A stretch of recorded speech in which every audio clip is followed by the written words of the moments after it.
Excitement is in the air.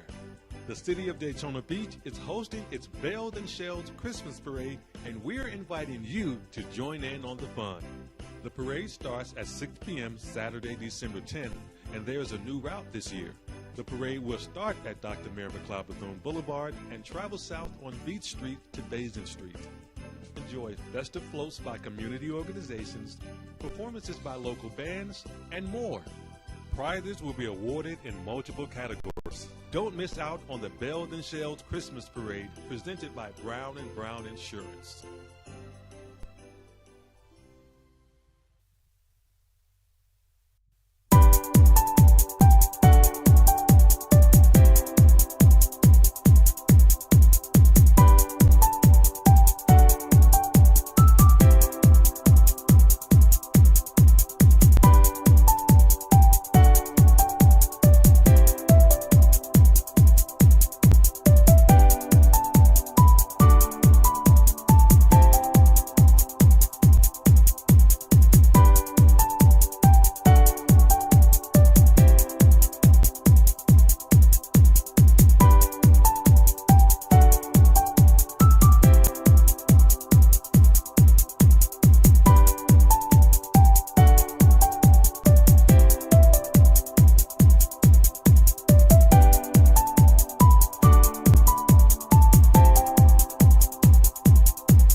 I'd like to call the Code Board December meeting to order.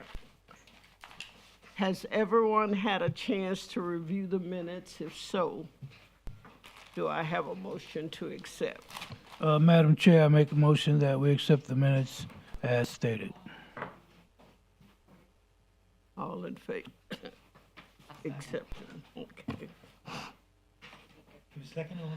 Yeah, she said, you said. You got it, Brenda?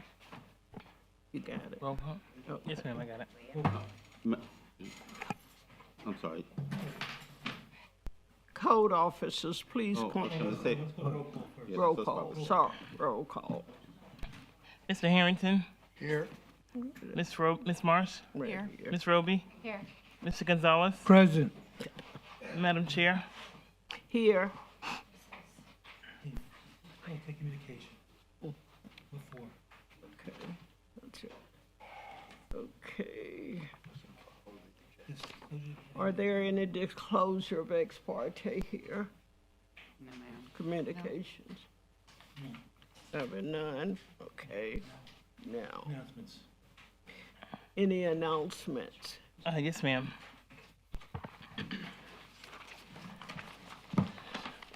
Starting on page 2, CEB 08-22-168, I'm sorry, which number? case number 2. Case number 2, okay. I'm Yes, sir, sorry. page number 2, case number 2. Okay. Case number, Yes, ma'am. CEB 08-22-168, Carol Marie Coltle is in compliance as of 12/6/22.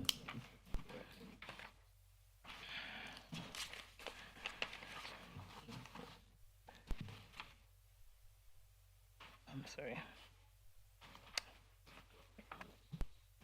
Page number 4. I'm sorry, before we go to page number 3, I had actually wrote here a note that Mr. Jones will be doing all of Mr. Gates's cases as well. okay. Okay. Page number 4. Case number 7, CEB 09-22-204, Bonnie Bondrew Keating,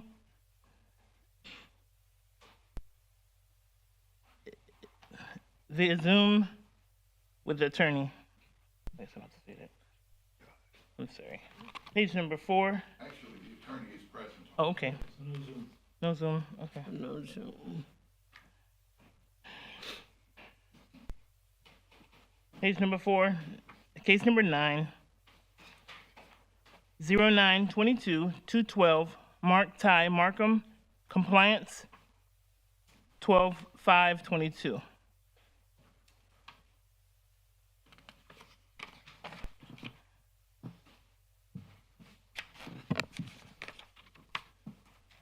Okay. Page number 7. Case number 19. CEB 06-22-131, I'm sorry. Adam S. Kavicki. It's via Zoom. No, ma'am, I'm here. Oh, you are? Okay. So number 21 is here. Case number 19. 19 is here. Okay. Same page, page number 7, case 21. CEB 08-22-169, Diane R. Alexander, via Zoom. Page 8. Case number 24.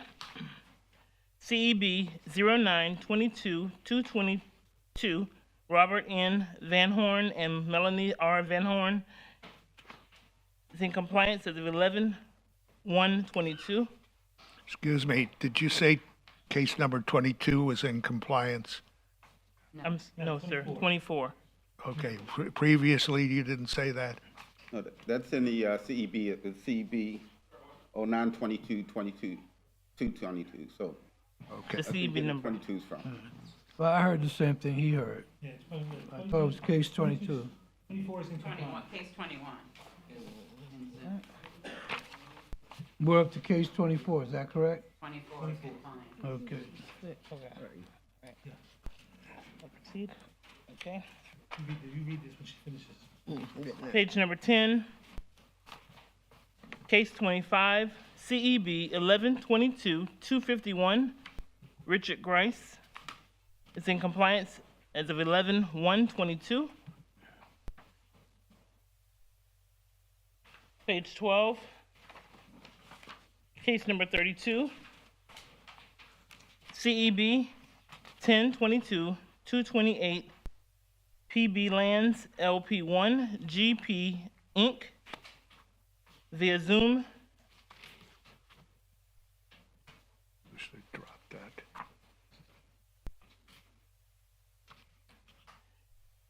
Page 12, case number 34, CEB 1122-259, Beth Forrester via Zoom.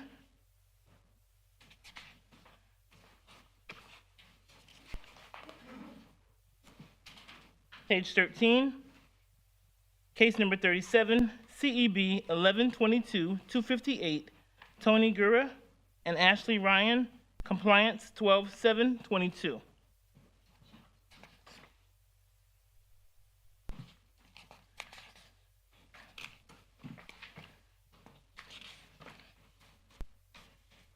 And then your very last page is the addendum. It's actually a continued case.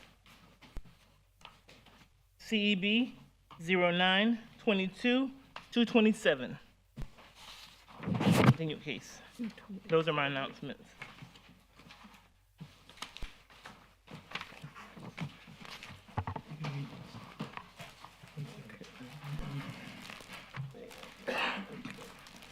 Before we start the cases, do we need to approve the minutes? We did that already. Yeah. We did it? Yes. Boy, it must be somewhere else. I didn't hear it. Okay. At this time, would the code officers please come forward to be sworn in?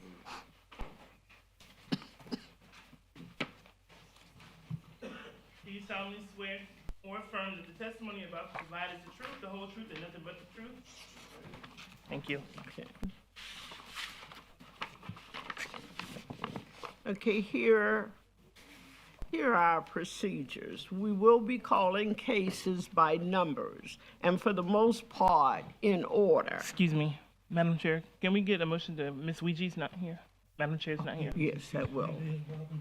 Okay. Okay. If there are any attorneys present, we will hear those cases. When your case is called, please come forward and be sworn in.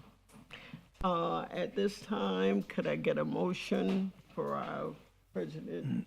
So moved, make a motion that we excuse Ouija, the chair to the committee, from today, attendance for today. Second. All in favor? Okay. All in favor? All in favor? Aye. All right, okay. Okay. I am so screwed up. Our first.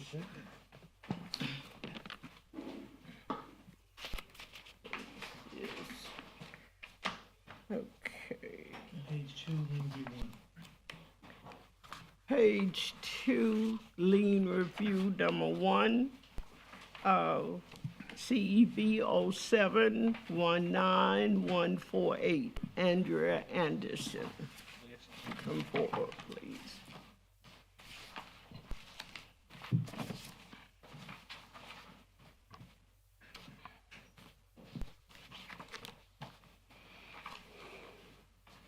Okay, we'll hear from the inspector first, please. Yeah, it's Mark Jones, Code Enforcement Supervisor. My credentials are on file. We would like to waive this fine. If you recall, this is one of the properties that we were working with the city on to get the building demolished, and it has been redone. think we have a photo of it. We don't? Okay, Joe. It's been done. It's an excellent, looks great. They're taking very good care of it. So we would request waiving the fine. Okay. And we need to have 4 affirmative votes to do that. Okay, I have one question. As part of your agreement for the grant, you were to have flood insurance. Do you have flood insurance on that property? I'm sure that, well, to be honest with you, Rebuild Florida paid the first year of insurance, Okay, and at the second year, I'll take over the okay, I just, insurance. Excuse me. I- Can I get you to swear you in, please? I'm sorry, my name is Andrea Anderson. Do you solemnly swear or affirm that the testimony you're about to provide is the truth, the whole truth, and nothing but the truth? Yes, I do. Thank you. did you have flooding, by the way? No, sir. You're lucky. Hey, good for I you. think they built it like 18 inches above. Good sea for level, you. they said, so, Yeah. I had no problem. Good. Thank you. Can I get And they a did an excellent job. Yeah, I apologize for not having photos.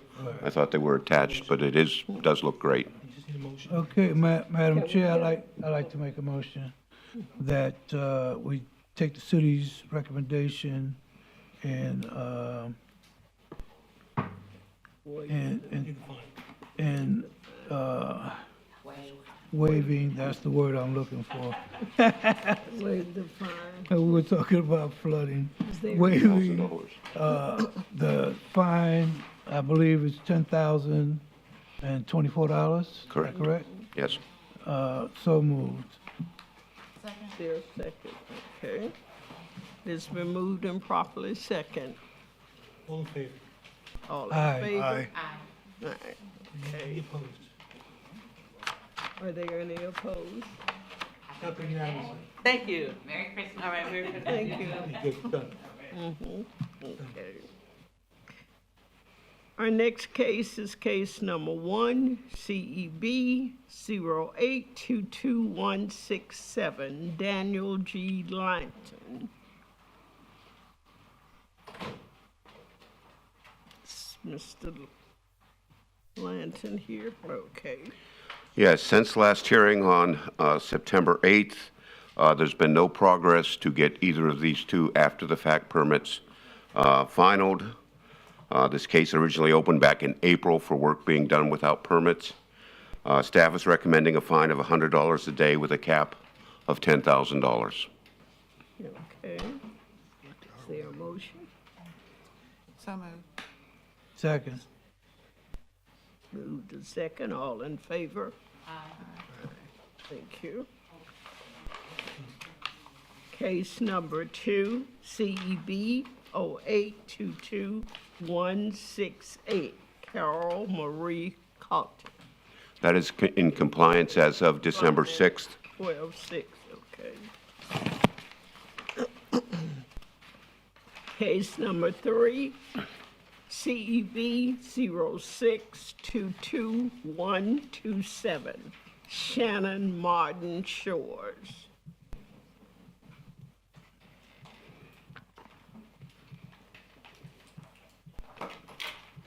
Please state your name. Good morning. State your name. Shannon Martin.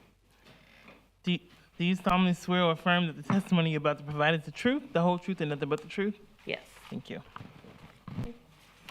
Mr. Jones. Yes, since last hearing, I have been in contact with the property owner. The permit for the fence and wall was issued on November 1st, 2022. Staff is recommending amending the compliance to the next cutoff. Okay. Which is 1/4 cutoff date, 1/12 meeting date. One, So moved. Second. okay. Moved and properly second. All in favor? Aye. Aye. Okay. Thank you. Thank you. Good luck. Just keep me up to date. Yeah, Were you should be done. going to Okay. hear the attorneys? Pardon? Were you going to hear the attorneys? You have We at least can. 2 of them here. Yes, we can. Whatever you want to do. Okay. Moving pretty We'll fast. move to here. Yeah, we are. I'm moving pretty fast. Pretty fast, but, okay. Case number 4, CEB, Okay, I'm sorry. CEB 012216, Maybell Brazil. Mr. Butler.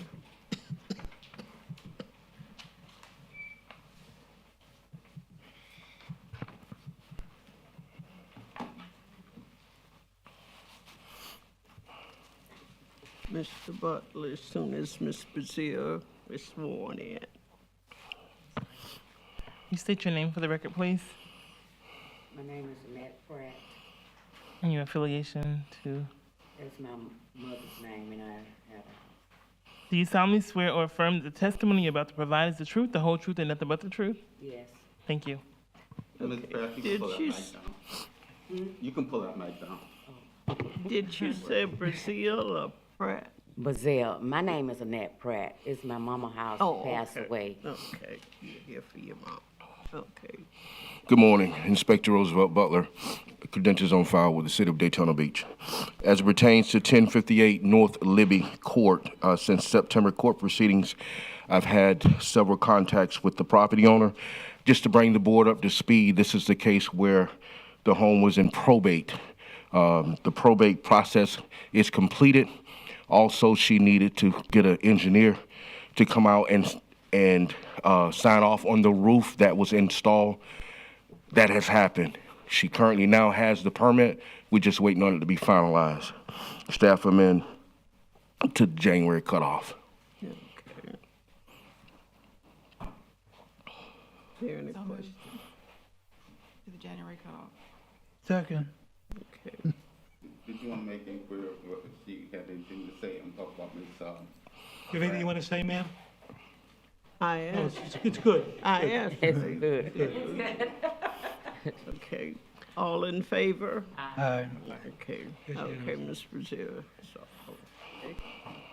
Case number 5, CEB 042084, Larry Sanders.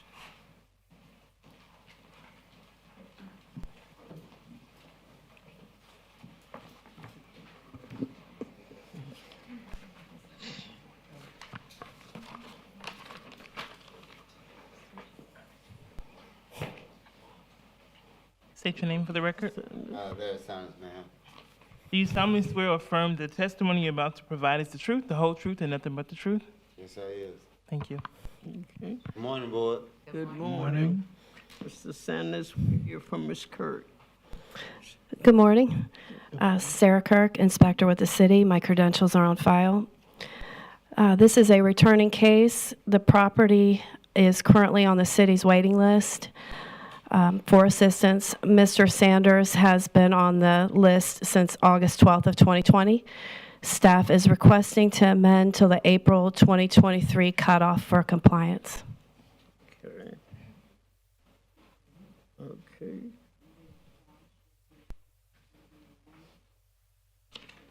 That would be April 5th, April 13th. That would be into the April 2023. You have reason to believe something's going to happen? I do. Another case I have that's on the waiting list, work has begun on that one. So I think it's just a slow process, but eventually it's going to happen. Yes. Could we check it like in 2 months instead of giving it 4 months? Sure. I'd rather just do the 4 months. Yeah, Since it's on to coming in there. for 5 minutes of fame here. Okay. Make a motion to do the, Okay. April What cutoff of 4/5/23. is that a motion? Yes, ma'am. Okay. All right. So, Okay, it's been motion and second for the April cutoff. All in favor? aye. Aye. Okay. Thank you, Mr. Sanders. Case number 6, CEB 09222005, Lotus LLC. Ms. Kurt. Okay.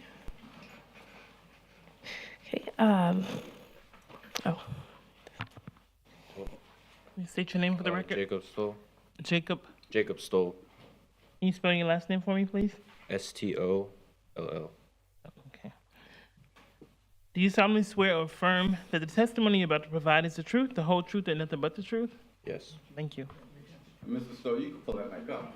And your, Mr. Stoll, and your relationship to, I'm the owner. It's just under an entity. It's just on the LLC. You're the owner of LLC, yes.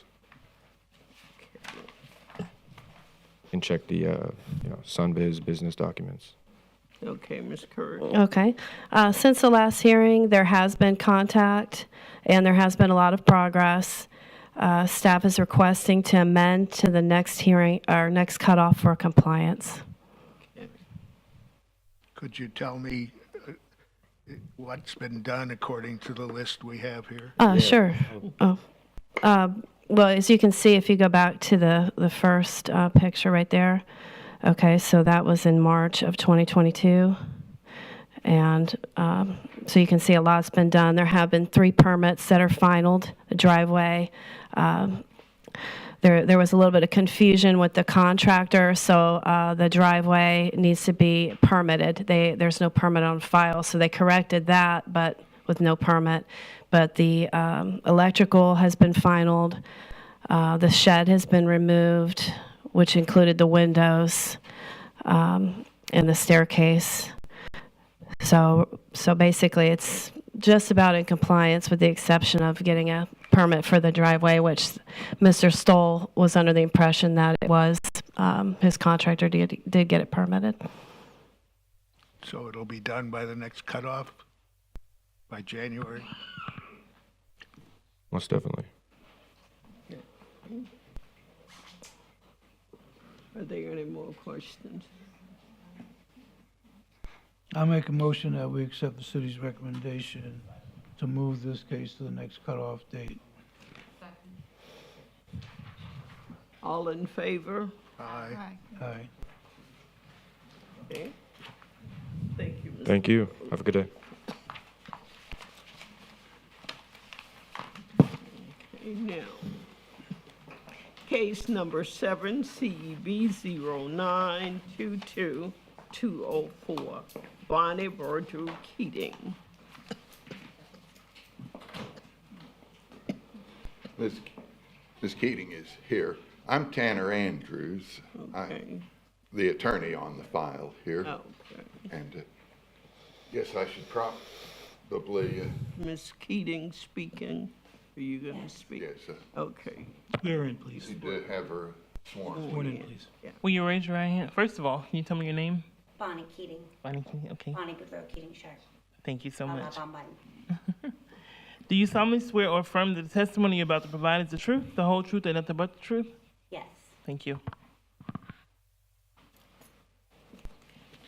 Okay, we'll hear from Mrs. Kirk first, please. Okay.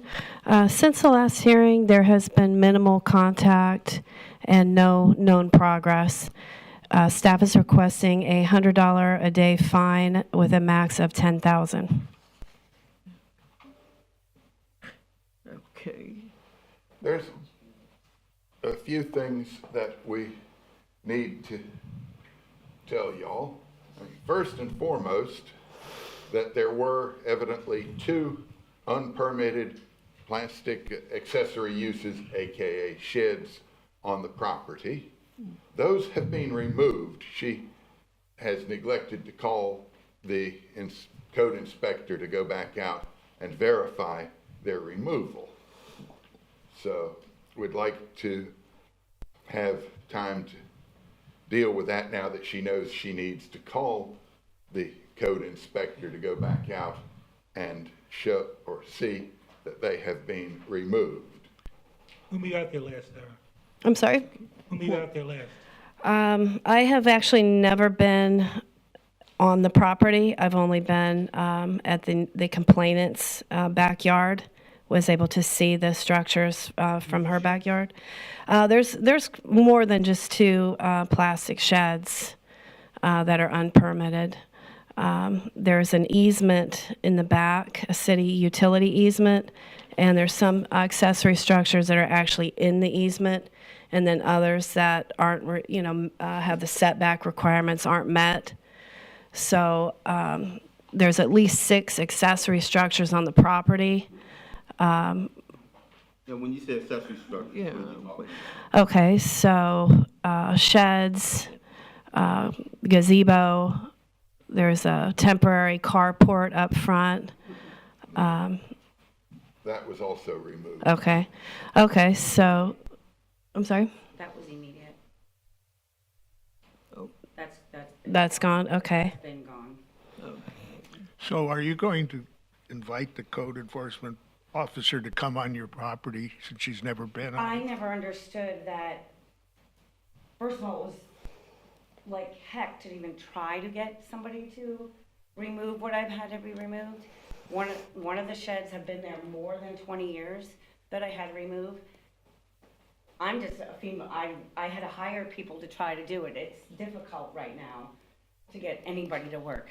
Yeah. I'm just a bartender, I'm trying to hire Yeah, whoever I think everybody my question is, you need the code person to come out there, do a diagram, she can show you Yeah, exactly and I what have it is. A new survey that was done in October that Yeah. shows. But I think what he's asking is, would you allow the inspector to come on your property to check it? Yeah, because I'd like to know furthermore of what to do, because even the carport, the car cover is gone now. That's been gone. 2 of the sheds have been removed. One of them was there more than 20 years. Yeah. And was there even when I pulled a permit for that pool, for the extension of the house back in 2007. Nobody said anything about those sheds being there. I have photos of 2004 with my neighbor's shed being right up against the fence where I built that other shed. You know, it's Okay. this neighborhood, we really have, I've lived there 30 years. The fence line was put in before the houses were built. Some of the fences still go all the way Okay, across. can I interrupt you? What I'm saying is, we're in the dark here. We don't really have a diagram, we don't know which structures are down and which are still up. And I would suggest to the board that we allow them another 30 days. They get together. The next time we come here, we've got a chart we can look at and know specifically, you know, item by item what we're talking about. Otherwise, we dancing in the dark. Okay, I think that's probably a reasonable approach here. She now knows that we need to have the code inspector get back out to verify that the carport she mentioned, or car cover, however you want to describe it, that's gone, and that these sheds are gone off of the property, so that Okay. if we can. We will on your So, record, in there'd be other no words, objection for her to can come out I and take a look. get, right, can I get You have no a objection for her to come out and take a look. motion? That's- Right, that's what we're Okay. saying. So we need a motion for Madam the Chair, next, before you do that, if I could just make sure it's clear to Mr. Andrews as well as Ms. Keating, that the position of the city is that this has been going on since March, and so desires to see it completed by the next cutoff, and that's just the reason it can't be. The communication will probably help a lot, though. As soon as you can get with the inspector, let the inspector know what's going on.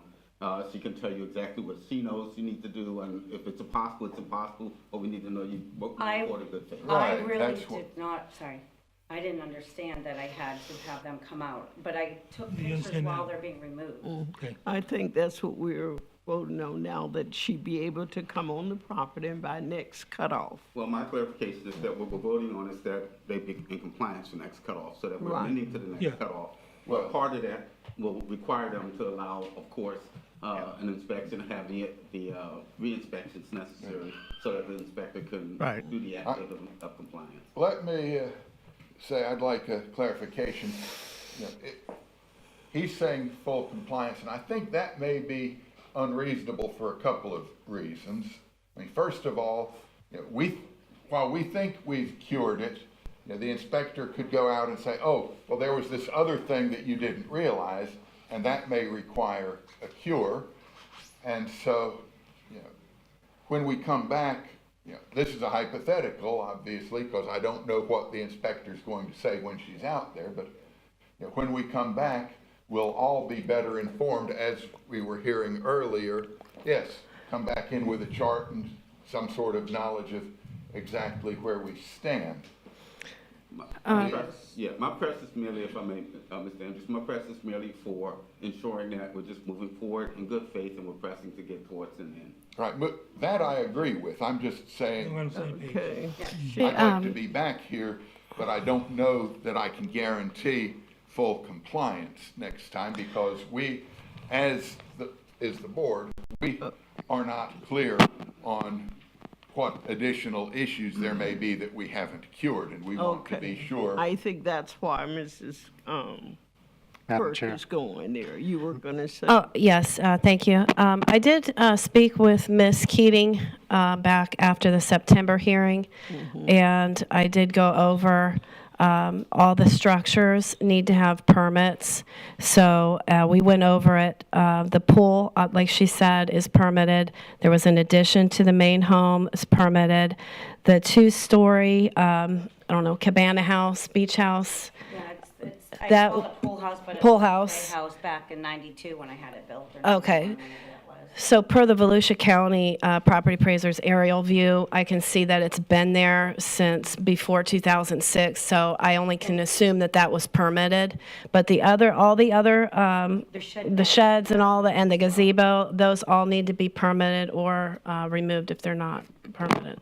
The one So- next, the two-story was back then. Right, and we discussed this The back little one was in late back then, September. But I did remove that because you told me I can't have more than 3 structures, added structures. My only thought is that it has the couple times I have spoken with Ms. Keating, it's been clear as to what needs to be done. So I would think by the next hearing or cutoff, it should be able to be in compliance. So the one that was allowed back right after I built the two-story pool house, that one right next to it, that was removed. Okay. And I have to add again, it is so hard to get people to come out and do things. And I don't have a lot of money to go hire a contractor to take down the shed, nor am I able to take down things. But that is something that was allowed back then, but because I was told I can't have more than 3 added structures, I removed that one, and then the back corner one, that there was always a shed there, that even when I had all of this built with the permits, nobody told me back then that we couldn't have that shed in the corner. Same with that whole line of all of the neighborhood. We all have the sheds back at the end of the property, and that's, the homes were built in 1954, the fence line was built before 1954. Okay, then. Is there a motion? Yes. I would like to make the motion that we accept the city's recommendation that they come into compliance by the next cutoff date. However, if there's a concern about any new violations, that we deal with them at that time. That's my motion. I'm just taking things down. There's a motion, please? I'm sorry. Is there a second? Second. Okay, motion and second. Okay, Ms. Keating, you have until the next. All in favor?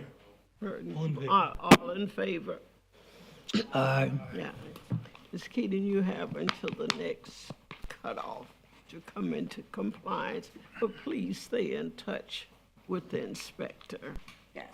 and that will eliminate a lot. Thank you. Thank you.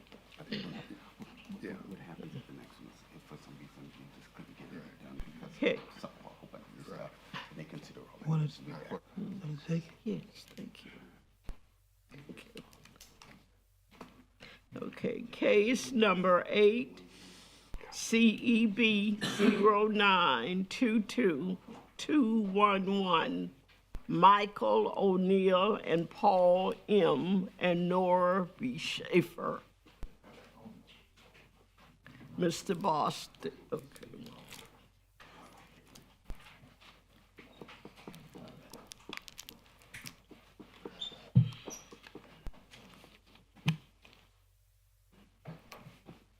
Mr. Boston. Morning.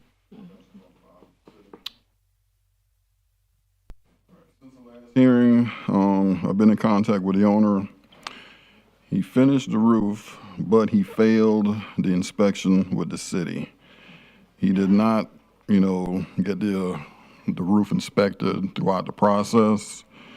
So now he has to get a engineer to sign off on the roof.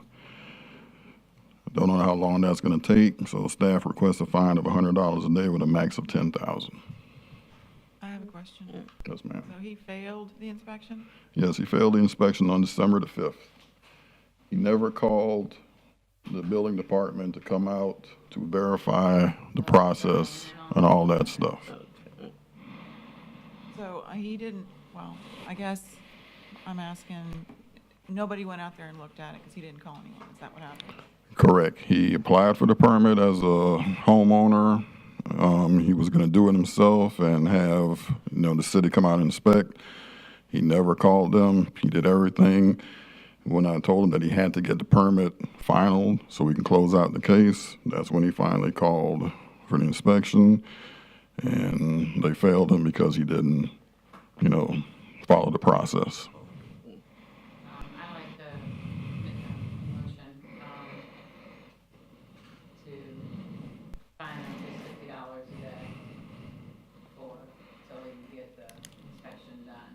But won't have to tear off half of that. The $10,000 cap also? $10,000 cap? Yeah, 10,000. Second. Did I hear a second? Yes. Second, okay. It has been moved and properly second. All in favor? Aye. Okay. Case number 9, CEB 0922-212. Excuse me, ma'am. Mark Ty Mark. That was in compliance. Compliance. I'll get it. Case number 10, said I have to read it. Case number 10, CEB 0922-213, Carl D. and Charles M. Weaver.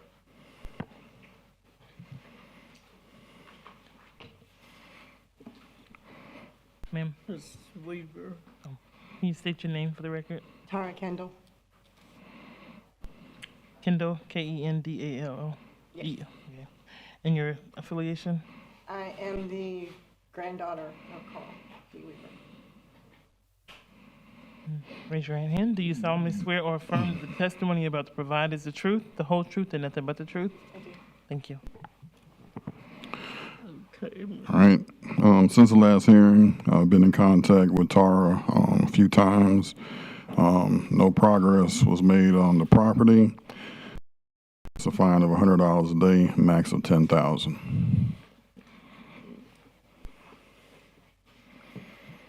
Is there anything would you like to I am say? currently living there, yes, with my dad, who was part of the probate that's going on.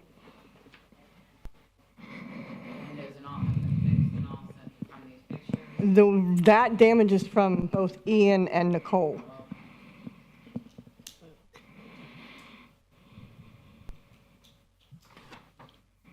Are there any other questions? Can I get a motion? Well, I'm just, some of the things have been done, haven't it? 'Cause I don't know. No, nothing has been done. No, ma'am. The last two storms did cause, the side of the house right there to, fall off. But I believe the problem is that the property's in probate. I spoke to Tara earlier this week, and I believe she told me that it's a contract to be purchased. There's a contract that I have with me. I have also emailed it from Mr. Bostwick's office A contract for what? to purchase the property.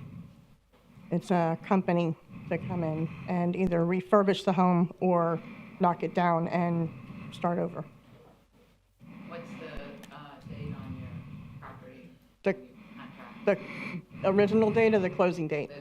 You have a closing date already? The closing date is set for December 30th currently. Due to the probate, I'm in the process of requesting through them because in order to clear out the home, I have to have yard sales and an estate sale to put towards the probate for my uncle's belongings. since he's the one that we're in the probate for. And that has to be put to the estate account so that it can be split among the parties. Okay, I'm just a little concerned because it won't be able to go through the fine running on your home.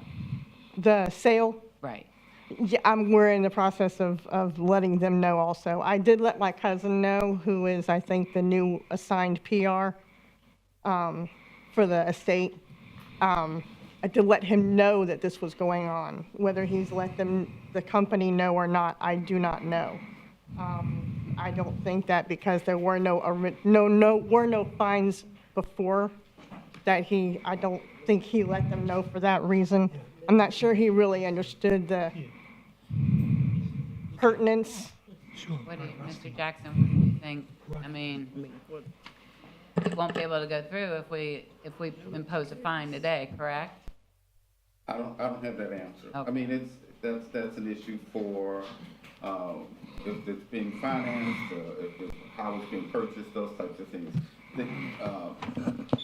Part of the situation will be that. I'm sorry. I'm sorry. Yeah, part of the situation will be that whoever comes in, there's an active case, so they need to be all that need to be fully disclosed, and they're actually just stepping in as an additional party. They won't take it away from the parties that are currently involved in this case. I can say that it is a cash as is purchase. Can I, Hold on a sec, let me just talk with a sec. I'm just thinking that maybe we could give them 30 days to let the sale go through and let them, the new people, at least you can get out of it, and it's on them. Right, because as far with the probate going on, my dad doesn't actually have the money to move until the sale goes through. He's living on Social Security month to month currently.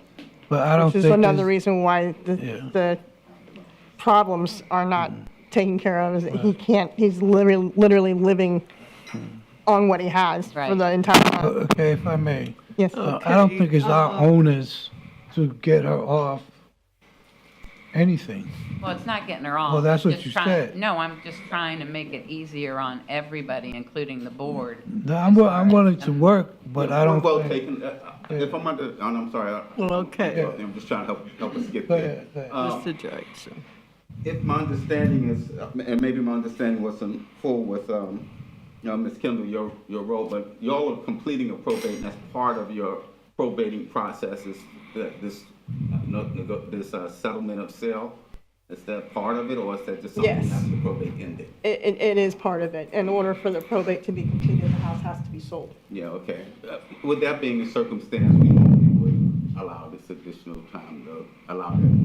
We don't have a problem, at least from the city's perspective, to allow additional time to complete that process. Okay. I'd like to make a motion that we amend to the next meeting to try and settle your business and. Settle the estate. Yeah, settle the estate.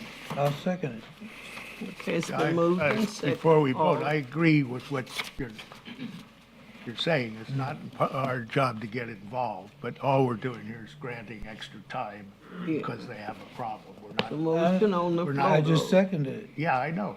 It's Just a motion. making a point. All in favor? Aye. You like to be agreed with, don't you? Yeah. Don't we all? Yes. Okay, Ms. Keating, Thank you. thank you. Merry Christmas. Merry Christmas. At this time, we're going to differ a little.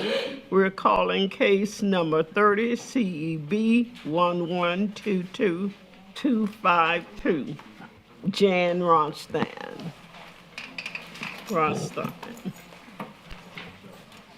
Good morning, Board. Attorney Rothstein, on behalf of Jan Rothstein. Jan Rothstein.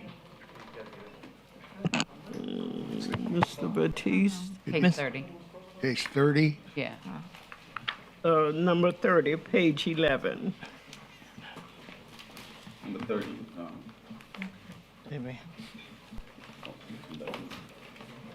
Ms. Will you be Ronstein? speaking, Ms. Bessie? Will you be speaking? Will she be speaking? Yes. Of course. Okay. Could you please be sworn in? Will you state your name again for me, please? Dan Rothstein. Okay. Do you solemnly swear or affirm that the testimony you're about to provide is the truth, the whole truth, and nothing but the truth? Yes. Thank you. Mr. Batiste. Well, before we begin, Eh, begin, ma'am, there's a little point of order we need to take. When the city sends out these letters, ma'am, when the city sends out these letters for these so-called violations, I'm sorry, but, excuse me, but we're not into, we have to hear from our inspector, we have to follow our process, not your process. Just, We have to follow our we're process. gonna let him go on. with all Let due him respect, speak. sir, there's something called due process.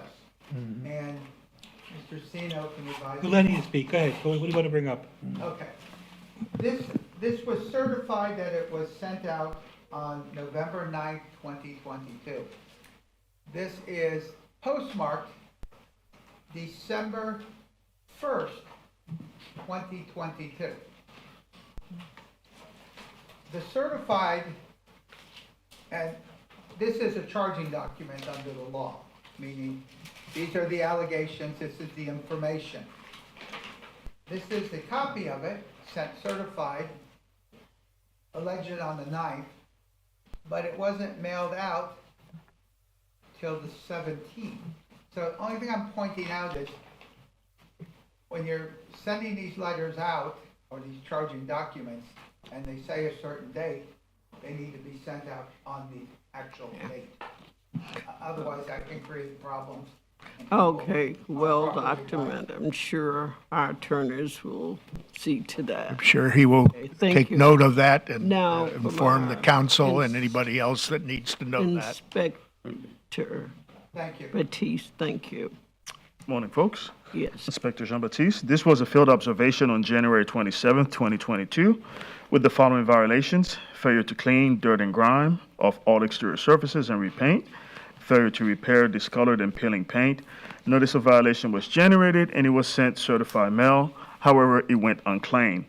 As such, the property was posted on July 22nd, 2022, with 15 days to comply. Upon a site re-inspection on September 7th, 2022, the facility is not in compliance. I've had contact with the owners. Please note that initially there were other landscaping issues that were added. However, those have since been in compliance. So at this time, what remains is what you're currently seeing is the exterior peeling, the discolored paint. As such, staff is requesting a finding of non-compliance and compliance by the next cutoff, please. Okay. Would you like to I- say anything? Yeah, we have pictures to show the board that she is in compliance. The first problem I have is if you look at the notice of hearing and the actual violation, and these are charging documents under the law. If you look at this document that's been provided, and we look at it closely, it says notice of violation.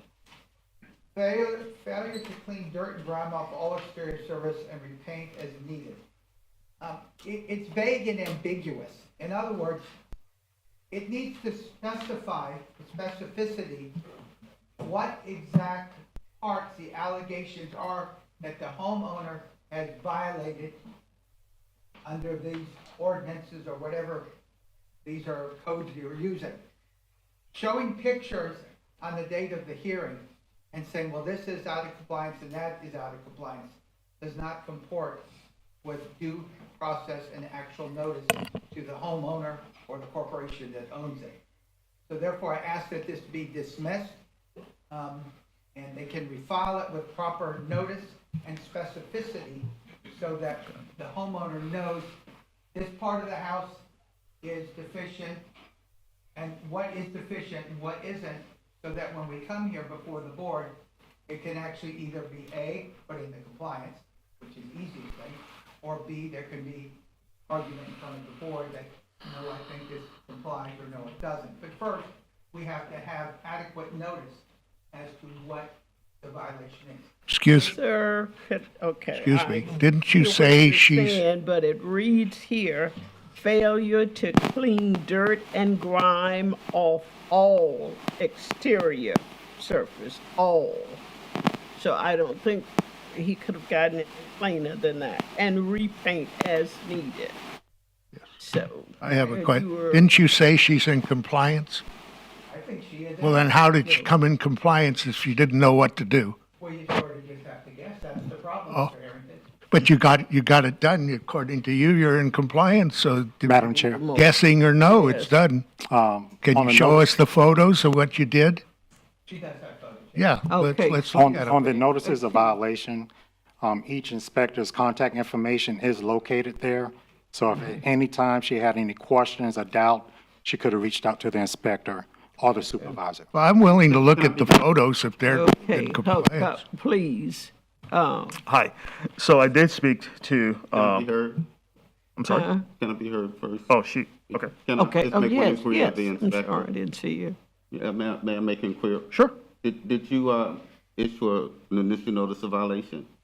An additional? The initial notice of violation, I'm not talking about this summary that we have here at this meeting, but did you submit to the, respondent a notice of violation? A notice of violation was posted at the property, yes, sir. Okay, and that notice of violation had all the, information regarding the violation? It had all the information regarding the violation. It's, Including the code sites that were Correct, sir. required? Yeah. Did it also include the, remedies for the violation? correct, sir. And that's, been posted even in the public record on the, public site? Correct, sir. For this, respondent to be able to view if she so elect? Correct, sir. Yeah. What we have, what Mr. Roston was just referring to and looking at as an attachment to the hearing notice, isn't that really just a summary of the overall notice of violation? Correct, sir. And that is not the complete notice, that's not the notice that was initially, originally, that was attached? Correct, For sir. the information for the respondent? Correct. Okay. And furthermore, I've had a conversation with the homeowner where we talked about exactly what needed to be done, which is why the landscaping was cared for and it's no longer part of the violations that we now see here. That's hearsay, we're not here for something that's. Okay, Hearsay is We're relevant not- in an administrative proceeding. yes. Could I get a motion? Well, I was going to respond to, Attorney He wants to have it dismissed or not. The motion on dismissal, yes or no? Okay. Is Deal with that there, issue. the motion on the He's asked to dismissal be is a dismissed. no? Anybody want to agree? What is it? Well, Motion to accept or deny the motion? I make a motion that we deny the request to Dismiss. dismiss. There a second? A second. Second. Okay, All in favor? okay. Now, can we get a vote? We need a vote. We need all in favor. All in favor? Aye. Okay. Okay, All right, so that motion to dismiss has been denied. okay. Your dismissal has been denied. Now, he's Yes. And how about the pictures and rebuttal? Okay.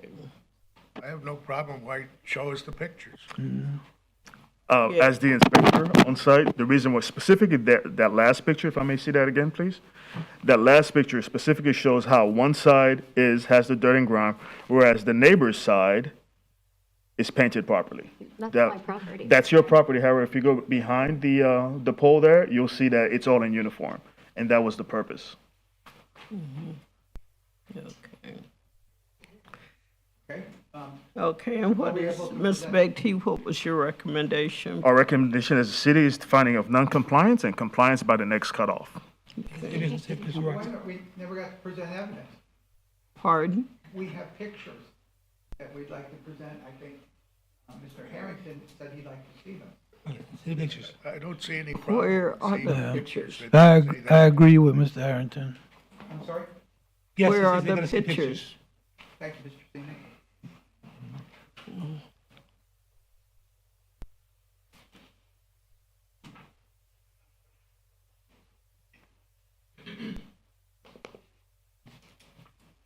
How do I do that? How do we show the board? Yeah, that's, I guess you could walk up and down, and can we approach? Can you Mr. put Senior? the pictures on? can you? I'm sorry, there's put no them- pictures that would be able to be left for, the record? Yeah, This I is mean, just I for put it on viewing? here so you could see the time, date. Well, you'll be able to submit those after the fact, that will be addressed. Okay, I don't have a problem with that if the chair. that's fine, Mr. Jackson. I We- appreciate that. May we So approach what are the you board? saying? Could not, Want to see the pictures? Be careful. Yes, yes, you may. could not technical guy put them on the screen? I asked earlier, he didn't hear me. I don't know his name. Anyway, Let's just look at it. Let's- you can't put them on. So would you like to look too? Sure. Put it right here, we can both see it. I'm sorry, Mr. Ross, is this a series of pictures or is it, I mean, It's about, probably 20, 25. and, okay. And we'll show them to you too, sir. Yeah, Yeah, but this and that's is, fine, I didn't know which Let's way take a look to. at the pictures. Good. Yeah, okay, whichever banner the board prefers, I'm fine with it. No objection. Where would they You take? have one of that wall? Yeah, you know, the construction that they did out there, Right. he really did a job on all that stuff. I assume that we had that conversation. See, I own that property next door. Oh, very nice. What we're asking for is to be Inspect- continued. excuse me, Mr. Baptiste, when was the last He's time you got was inspected. there? No. Last time I was there, Inspected to see if it's Your wall? anytime. Well, we are, except that we are the people fighting. So it is. You just do a continuance in this meeting? Yeah, this is the You just- picture. you This just- is taking a lot of time. Yeah, This wall yours? That's the wall, yeah. and what about the, do you have a picture of where the wrought iron's coming down? the dates should be in the pictures. Yeah, If they, if you look at the cup up here, this is from November 29th. November 29th. Okay, Is when the picture was taken. This is his Okay, picture? your That's picture my This is, November 1, right? okay. JB's, Gene Keeps. Hey, hold on, Yeah. hold on. How Hold long on. we're talking? It's a quasi judicial hearing, it can't be And having sidebars. Okay, now.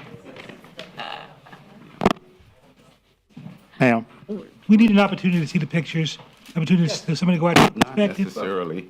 We'll be continued for 30 days. Madam Although Chair. he has pictures from what, 5, 6 days ago? I think the inspection would be the issue, ultimate issue for the board is the inspector's reinspection of the property, which he'd need that opportunity, and he'll be able to respond to whether it's in compliance or not in compliance. Yes, I would like I to mean, get a motion in terms I'll of- make a to continue it for 30 days. That the city finds? We're not asking, if I can clarify, we're not asking for a continuance, we're asking for a finding of noncompliance. That's what we Okay, believe is finding of the non-compliance. circumstance. I don't know if Compliance there's, with compliance by the next Yes. cutoff. Yes. Yeah. Is there a second? Yes. can they get it right? Second. All in favor? Aye. Okay.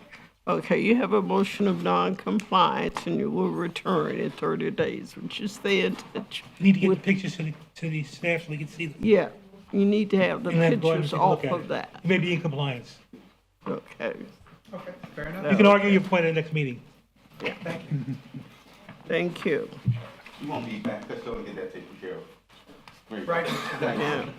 Cheaper to pay than to. Thank you, everyone. Thank you. Good seeing you, have a Merry Christmas. Always a pleasure. Don't move to the big boy. Our pictures is Okay. only correct. Case number 11, CB 09222208, Wendy Lou Thatcher Estate. What case we had? I'm sorry. 11. Mr. Alderman.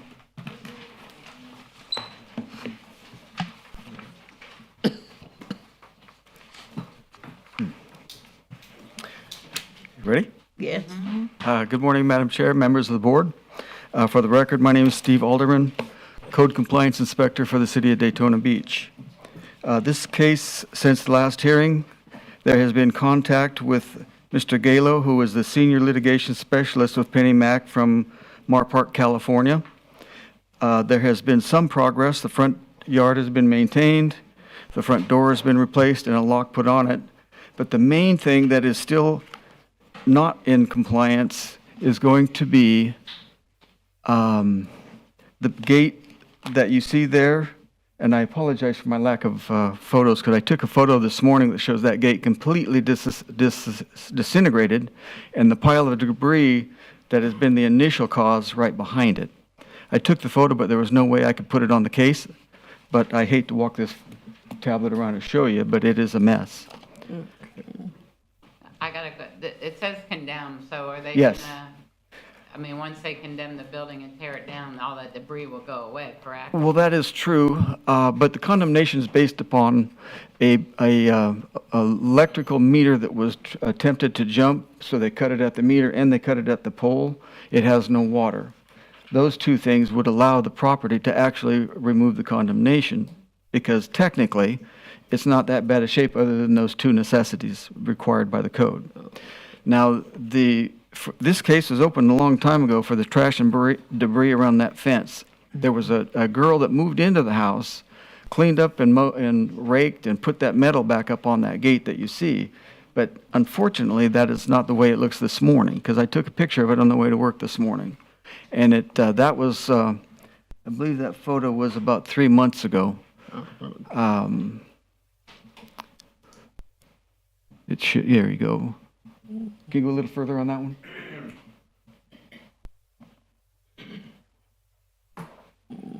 I believe it was 8/26. Yeah, 8/26 of 22. My photo was taken this morning, and that if it would be recommended, I can show you the photo. Well, it says estate here, so. Right. Is there any, Well, that has been taken care of by Mr. Galo in California for Penny Mac. That bank now owns it. So it's been in litigation for over a year, and it's finally been done.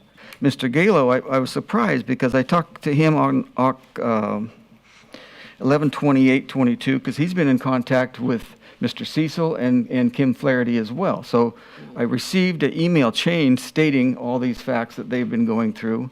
And when Mr. Galo called me, he wanted to know what was left. And I said, the only thing left is that gate and that pile of debris that I took a photo of this morning.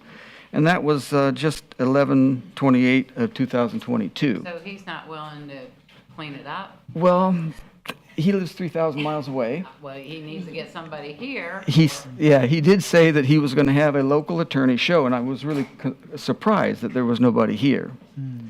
But in order to get a fine on this, I do need to show you the photo I took this morning, if that's okay. Yeah, I want to see it. I mean, this will be a lot quicker.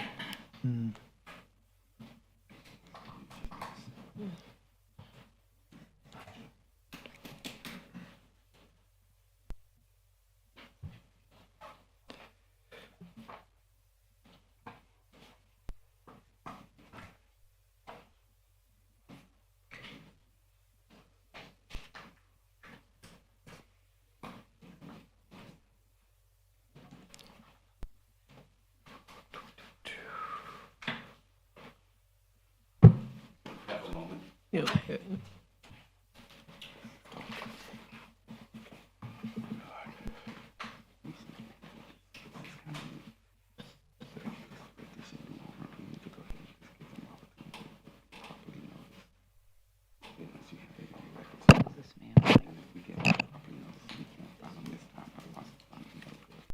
Just because it came down does not mean. Right.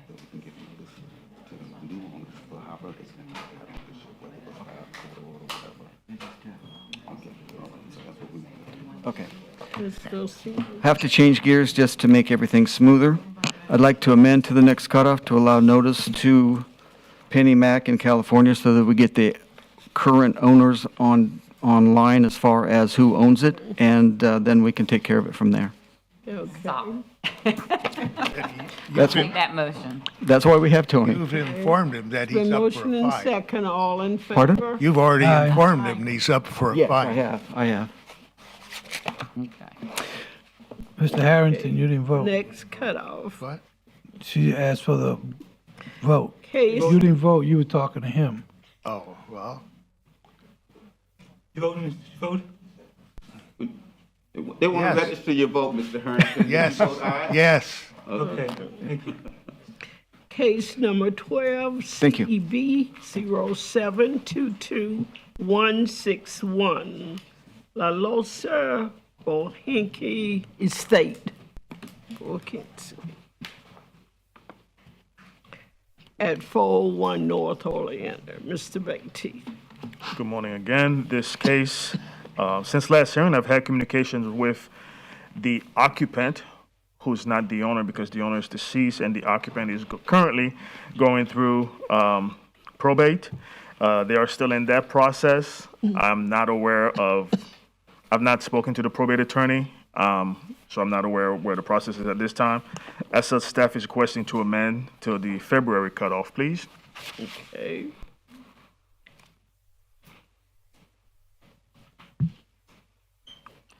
She's shown up here every time. I didn't. Yes, ma'am. Is there a motion? Yeah, I'll make the motion that we take the city's recommendation and amend to 2/1/23. Second. All in favor? Aye. Okay. Thank you. Case number 13, CEB 09222221. Andrew Scribber and Cheryl Collar at 307 Manhattan Avenue. Mr. Stevens. Stinson. Good morning. John Stinson, Code Inspector with the city. My qualifications are on file. Since the last hearing, I have had no contact with this property owner. There have been no permits applied for or issued, and the roof is still in disrepair. City is asking for $100 per day to be capped at $10,000. So move. That's my house there. I don't know. That Person is I here. didn't hear my name. Are you 307? 307 Manhattan. Is it your case? Come on up. Come on. Andrew. Schreiber. Schreiber. There you go. Okay, sir. I know, but I was just repeated on it. Driver, okay. There we go. Right. Recognize the house, the car. Good thing you cite your house. Mr. Scriber, would you turn to be sworn in, please? All right. Will you repeat your name for me, please? Andrew Schreiber. Do you solemnly swear or affirm that the testimony you're about to provide is the truth, the whole truth, and nothing but the truth? Yes, I do. Thank you. Okay. Now, again, Mr. Stinson. The facts are the same. Since the last hearing, I've had no contact. There's been no permits applied for or issued, and the roof is still in disrepair. We're asking for $100 per day to be capped at $10,000. So there's still parking in the yard and the damage. The parking issue has been corrected. The only thing left is the roof. Okay. Okay, Mr. Scriber, would you like I to don't think you said that there's been no contact, but I have spoken to him a couple of times already in order to find out when the date was, because I'm not even receiving letters. And that's how I found out that it was today, December 8th, was with a phone call to him again. I'd like to find out why that's happening, number one. And number two, I still need time. I can show here, I have a condo in Altamont Springs that is up for sale. Once that is done, I will have the money then to go ahead with it. Until then, I do not have the funds for it. I've had surgery. Tomorrow, I'm flying up to New York for dental implants for the final flight up there for that. Down here, it's $6,000 a tooth. Up there, it's $2,000 a tooth. I mean, it's crazy down here. But the house will get taken care of. I can get in a permit. Permit is useless right now until I have the money. Unless the board wants to float me a very low interest rate until the house is sold. It's going to run probably $25,000 at today's prices to get the roof done the right way. Okay. I'd also like to find out who the person is. I'm pretty sure I know who it is that is turning this block, my house, and others on there. As he walks through with his two dogs, he's just looking for any violations, anybody that's not his friend. That's what happens to be. I don't know the guy. I don't want to know him. Sir, I'm not speak in the hearing mic. you as, I'm not hearing clearly. as well. Maybe it's me, but Pull your mic down. I'm not hearing you as well. I'm sorry. So I also wear hearing aids, so when you're speaking, I can hear you then, so. But I'd like to find out who the person is that, under the code here, I'm entitled to know who is making the complaints all the time. That house right now, that house, You're saying who made the complaint? We have inspectors. right, and the person wants to remain anonymous, but I believe under the code, I'm entitled to know who it is in That's Volusia correct. County. Do you know who it is? Was it a self-generated, or do you have a complaint? I believe this case was initiated using the rule of six, meaning there was another property on the street that had violations. So without singling one Right person across out, the street from me and next door to him. there you go. His Allow car me to hit- explain, Mr. Just to give you an example of something here. Willie, who is 2 houses over from across the street from me, he came home one night, I don't know whether he was drunk or whatever, his car went into his garage door. The next morning, he's got a complaint already sent to him. Okay, Mr. can we Streeter, he wanted to hear? explain to you what that process is, so you may want to just let him finish telling you what the process is, so you can understand what happened. If you just tell him what that rule of six as you expressed it. Right, the rule of six, in general, if your house has a violation, both houses on each side are going to be inspected, plus the 2 houses across the street are going to be inspected. And when you say that, you mean a visual inspection, you're not going knocking on their door and asking? That's correct, that's correct. If I visually see a violation, then I move forward with that process, but So you didn't necessarily need 6 people or someone to point out 6 houses. If you went to one house, you may have seen something on the other houses. that's correct, And this house was one particularly that you wrote up because you saw something. that's correct. Okay. I find it kind of strange, but that's okay. But again, the house itself, the roof, which is the main complaint right now, that has been, since the storms, it's been re-nailed down and everything else. I don't know if this picture is after that or not, but that has been nailed, If I could nailed take- down, whatever you want to call it at that time, and new top put on the chimney. That's what we're getting leaks from day one, that's when we bought the house. The inspections down here need to have something done about that. 'Cause that's not the first time around down here. The inspections are not done. They may come and look and say, okay, everything is fine. And I can point out a number of things. Sir, That's I not really besides the point. want to give you a fair hearing, but I can't hear you if you're not speaking into the mic. No, I am. The problem is, but I'll take my hearing aids out and my voice will become normal. Right now, I feel like I'm shouting. And I know I'm not. I've been told that many times. Yeah. So if I can take the hearing aids out, that may not help, but. Give it a shot, give it a shot. All right. So. Is this any better? Can I Or? ask, Well, what is, can I ask a question? Do you have any contracts on your condo in Altamont Springs that, I have a contract to show that, well, not a buyer yet, but I have the contract there that's up for sale. okay, because I'm just saying if maybe we give you till the next cutoff, maybe you can get, you can apply for the permit, because that will stop Mr. Stenson's process once you get that permit. So that's what I'm trying to look at is if you've got somebody a little remotely interested in your condo, you can go out and get the permit, stop Mr. Stenson, and you don't have to see us. Madam Chair, members of the board, if I could be heard. The position of the city here is, one, I think I could speak for all of us here, that we're sympathetic to the circumstance. Everyone right now is dealing with trying to get things done, and I understand that. We have historically not waited for people to make sales or things in the future because we don't know when they would ever occur. And compliance is just a part of the necessary part of this process. If there was something truly pending and that we would be able to have something, a firm grasp on, maybe it could be something we would be agreeing with and speaking to as well, but that's generally not the city's position. And as we always tell people, if they continue proceeding in good faith, they can come back, seek a lien review if a lien is imposed, or if a fine is imposed. But our position on this is that we'd love to see the roof get fixed. We understand he's waiting for funds, and sometimes people just don't have the money. But if he's not in the process, then there's really not a whole lot more we can do at this stage. Is that about right, Mr. Stenson? Yes, sir. okay. I have no problems with Mr. Stenson, none whatsoever. So I'd like to make a motion Okay. that we agree with the city's recommendation of imposing a fine, but I would change the fine to $50 a day. I will still take exception to that. I will get a permit done in place within the week.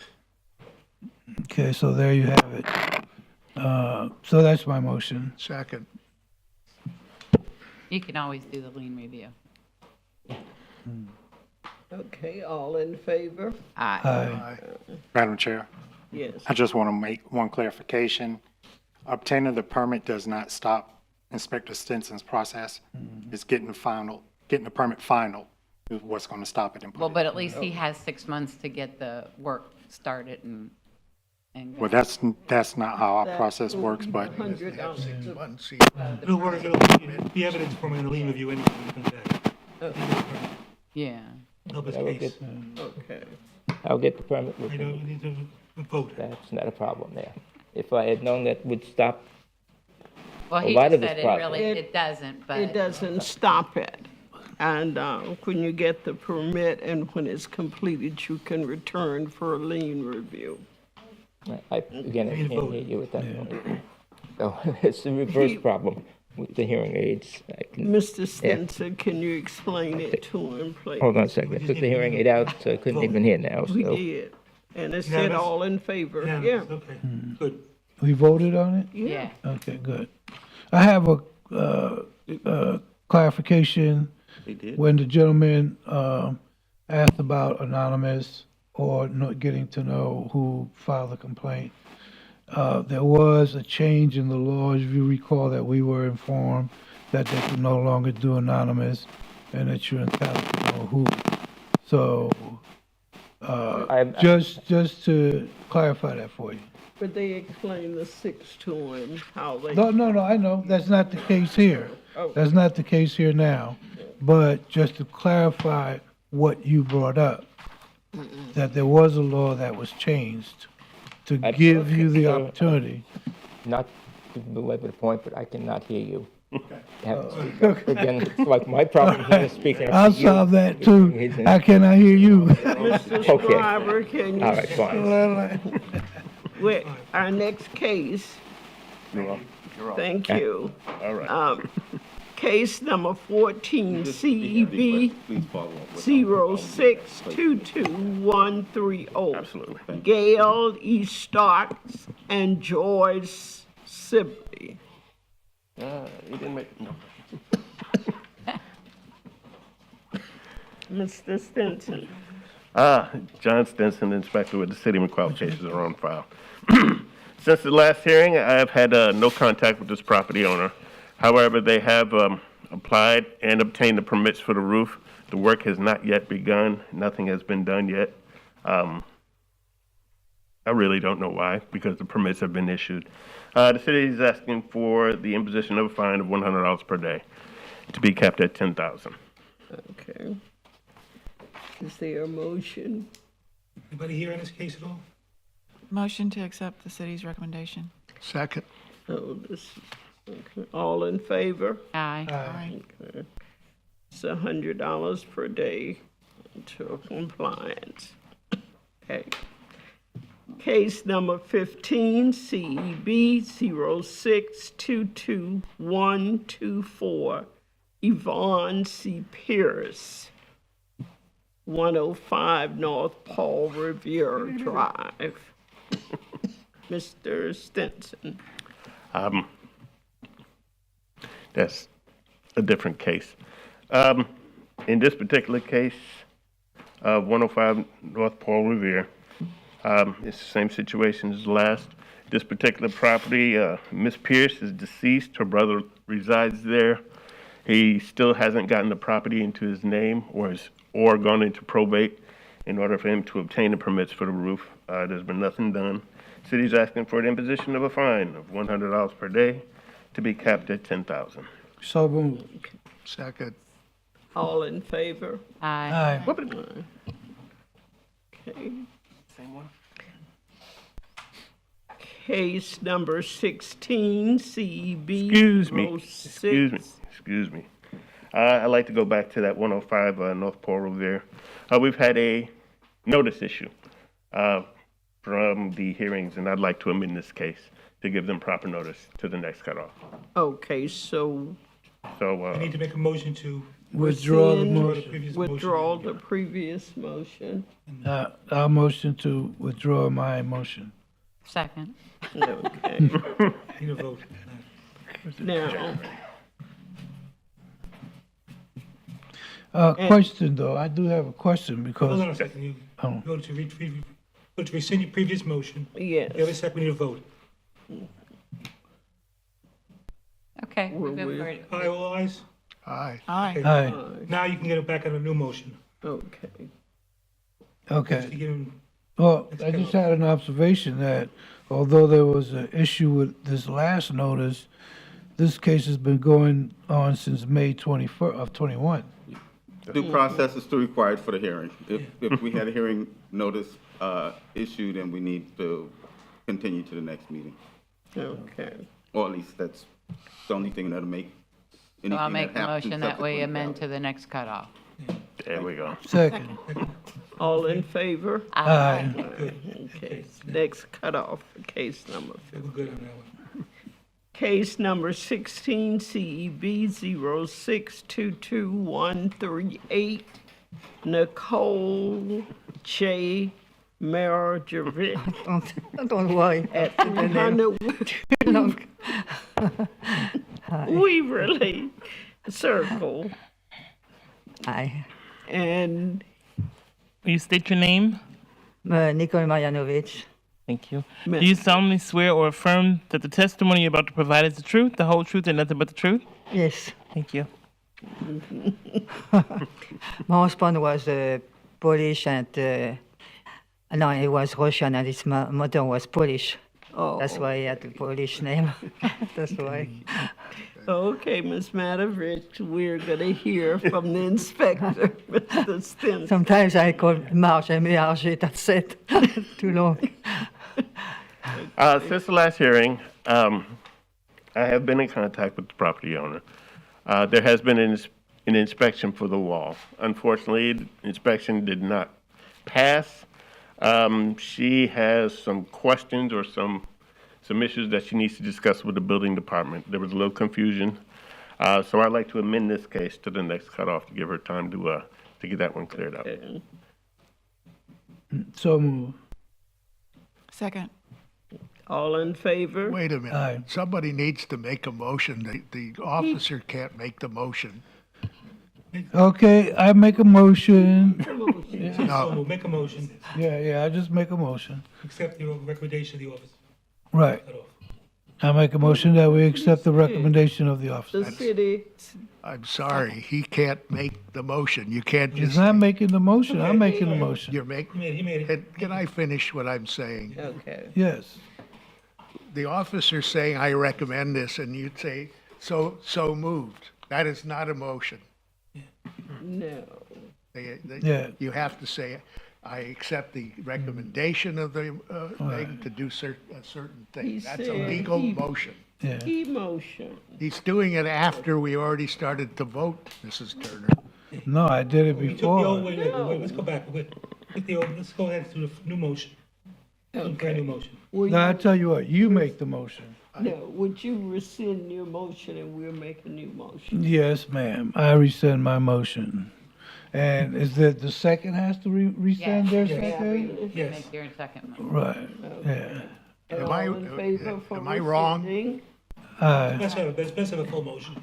Am I wrong? I'd like to No. have that You're not cleared wrong, up. he's not wrong. yeah. No, I'm No, wrong. you're right, but Constance, that has been a practice You didn't exercise hear it. here. Well, that's We're nice gonna make, if you have the we're gonna wrong do better practice. on motions. Okay. We'll do better on motions. So did you make it? No, go ahead. Okay, I'd like to make a motion, we take the city's recommendation to amend to the next meeting. Good. Good, very good. Second. All in favor? Aye. Aye. Okay. It is amended to the next cutoff, Mrs. Manovich. Case number 17, CEB 0922198. Wrigley and Donna J. Stewart of 250 Pelican Avenue. Okay.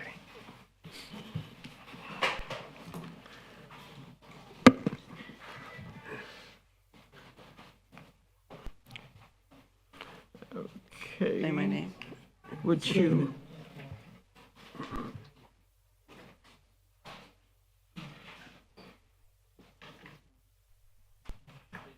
Case number 17.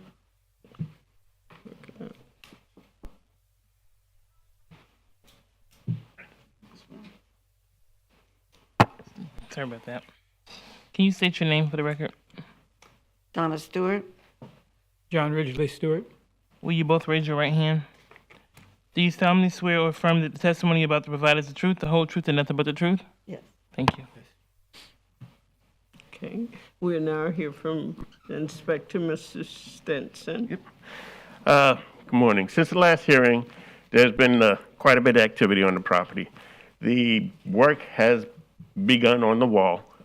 Actually, they're doing pretty well on the progress. I'd just like to amend this case to the next cutoff to give them time to finish up this work. Okay. Would you like to say anything? Yes. Think we're gonna need longer than the next cutoff. The wall is going great. But when I came home on Monday, they were installing the drain. And well, it's supposed to be a wrapped drain, because if it's not wrapped, then dirt can get in the drain. Well, they started installing the drain and then the rock, and then they just put the filter paper over top of it. They didn't wrap the pipe. So I'm at an impasse with the builder right now because he just kind of walked off the job and got mad at me. And I showed him in the contract where it says wrapped drain. So I have pictures. I know there's nothing y'all can probably do about that, but if you have any recommendations from me, who I can kind of call as a higher authority. Can't do that. No, we can't Right. do I didn't that. Recommendations. Well, anyway, I don't think it's going to get resolved that quickly. What is the city's position on 2 months?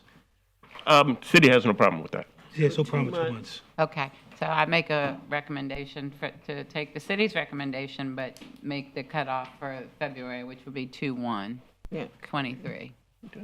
Second. All in favor? Aye. Okay. Okay, Ms. Stewart, you have until February. I mean, Merry Christmas. Who's next? Who's next? Bella. Okay, take care of it. Okay.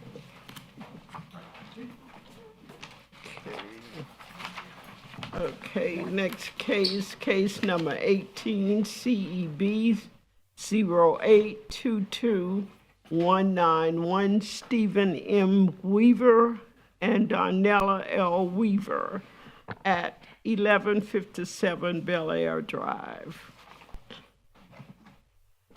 Mr. Stinson. Good morning.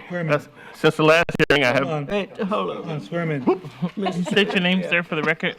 Stephen M. Weaver, Sr. And do you solemnly swear or affirm that the testimony about to provide is the truth, the whole truth, and nothing but the truth? I certainly do. Thank you. Mr. Stinson, I'm sorry. Good morning. Since the last hearing, I have been in contact with this property owner. The work has been moving slow, but it is moving.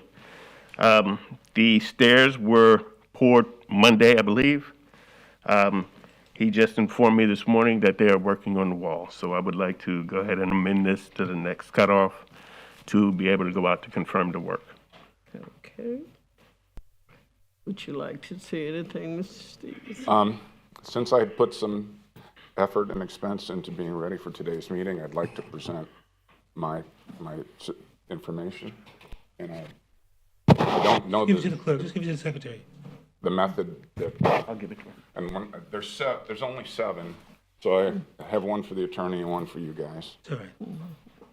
He's making a recommendation to give you another month. I'd still like to present my circumstance for just a moment. I did take off work and put this all together and pay a architect to review the circumstances.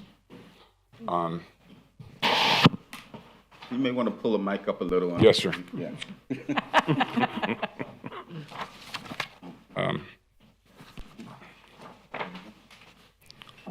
Although I do not know the legal terminology is that Mr. Rothstein tried to pretend, I am familiar with the fact that I'm responsible for addressing the specific items that are listed within the complaint.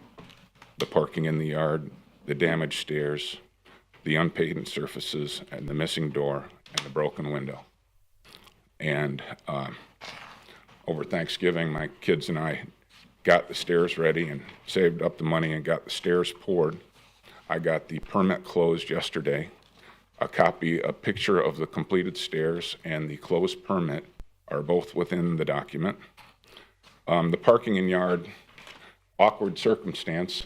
I've got a permit for a driveway and a carport, and Mr. Stenson has helped me figure out where it is legal to park now, and so that's no longer an issue. The missing door, there's a photograph, it's been replaced.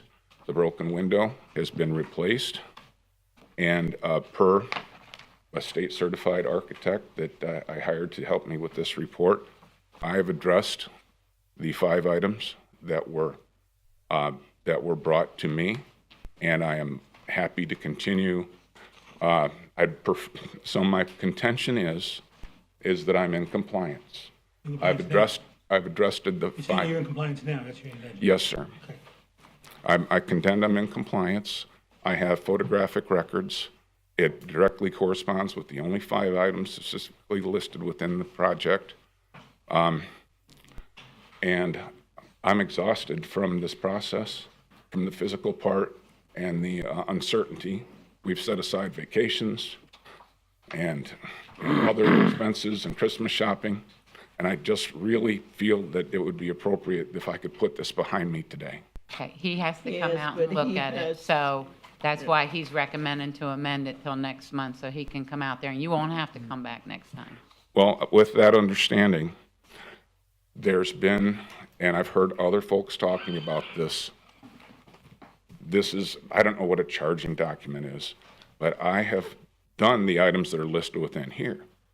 If, because of Hurricane Ian damage or otherwise, there's some additional things that the city would like me to do, that would be under a new case, and this is not a pass just to continue to pile on this specific complaint. So if there's other items that come to Mr. Stenson's attention, I would expect that they would be handled separately. And once confirmed that these 5 items that are here are done and that the permit's closed, I request that it be brought into compliance. And if you want to start the process over, I'll jump through a new set of hoops, but I No, got to he- put these behind Once me. he comes out and sees you're in compliance, you won't have to come back to see us, but he has to go out and see himself. And my concern remains that they Madam Chair. parlay into more things. Madam Chair, Come out. if there are any new violations that the inspector sees, once he does the reinspection, he will open a new case and inform the Very respondent. Okay, that's I just what wanted to explain my situation. Okay. I'd like to Thank make a you. motion that we accept Mr. Stenson's amendment to next month's cutoff, for him to come into compliance. Second. All in favor? Aye. I want to thank you. Thank you. Mr. And that rule of 6 is a workaround. He could have they could have let him know who did the violation complaint on one of the other 6 instead of saying rule 6. That's one item. Mr. Weaver, I want to congratulate you on We're gonna vary wonderful again presentation. a little here. and I just wish it wish could have been everybody done 3 could do days this. sooner so Mr. Stenson could have seen it It- and I could have been done today perhaps. If we could get to that Thank you so much. level with Weaver. everybody, it would be great. We're now gonna move to case page 14, case number 40, CEB 1022240, James Cortazar. Mr. Batiste, Mr. Butler, sorry. What case are we on? We're doing Page 40 right 14, now. page 40. Page 14, page 40.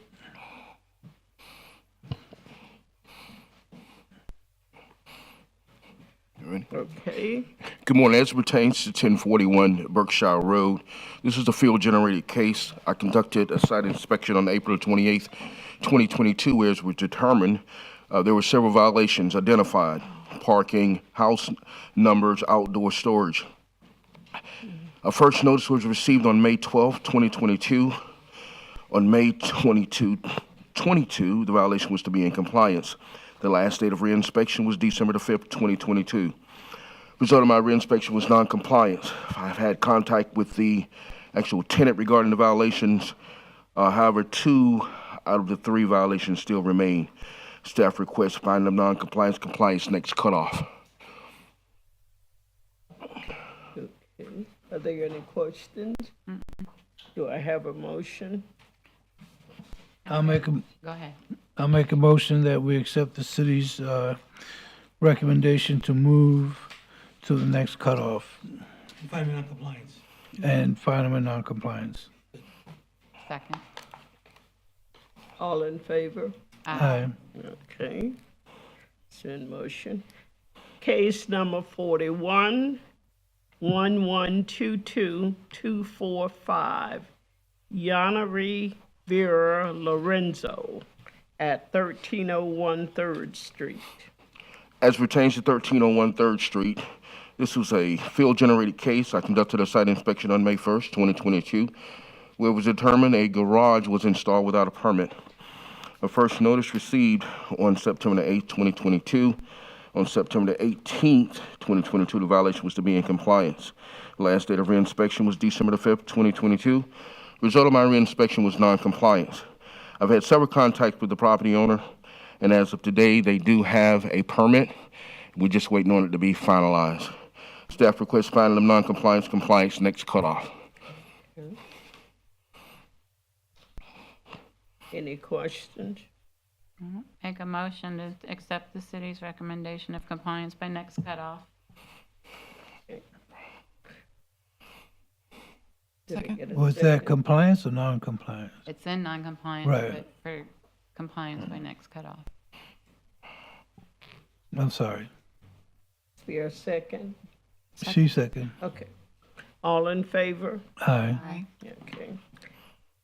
Case number 42, CEB 1122246, LaKayla Apollon. She's outside. 1241 Cadillac Drive. How you guys doing? Okay, and you are? I'm the other owner, Cheyenne the Knighton. Okay. What's your name again? Cheyenne the Knighton. Cheyenne? Yes, ma'am. CHYANA. Last name Knighton, KNIGHTEN.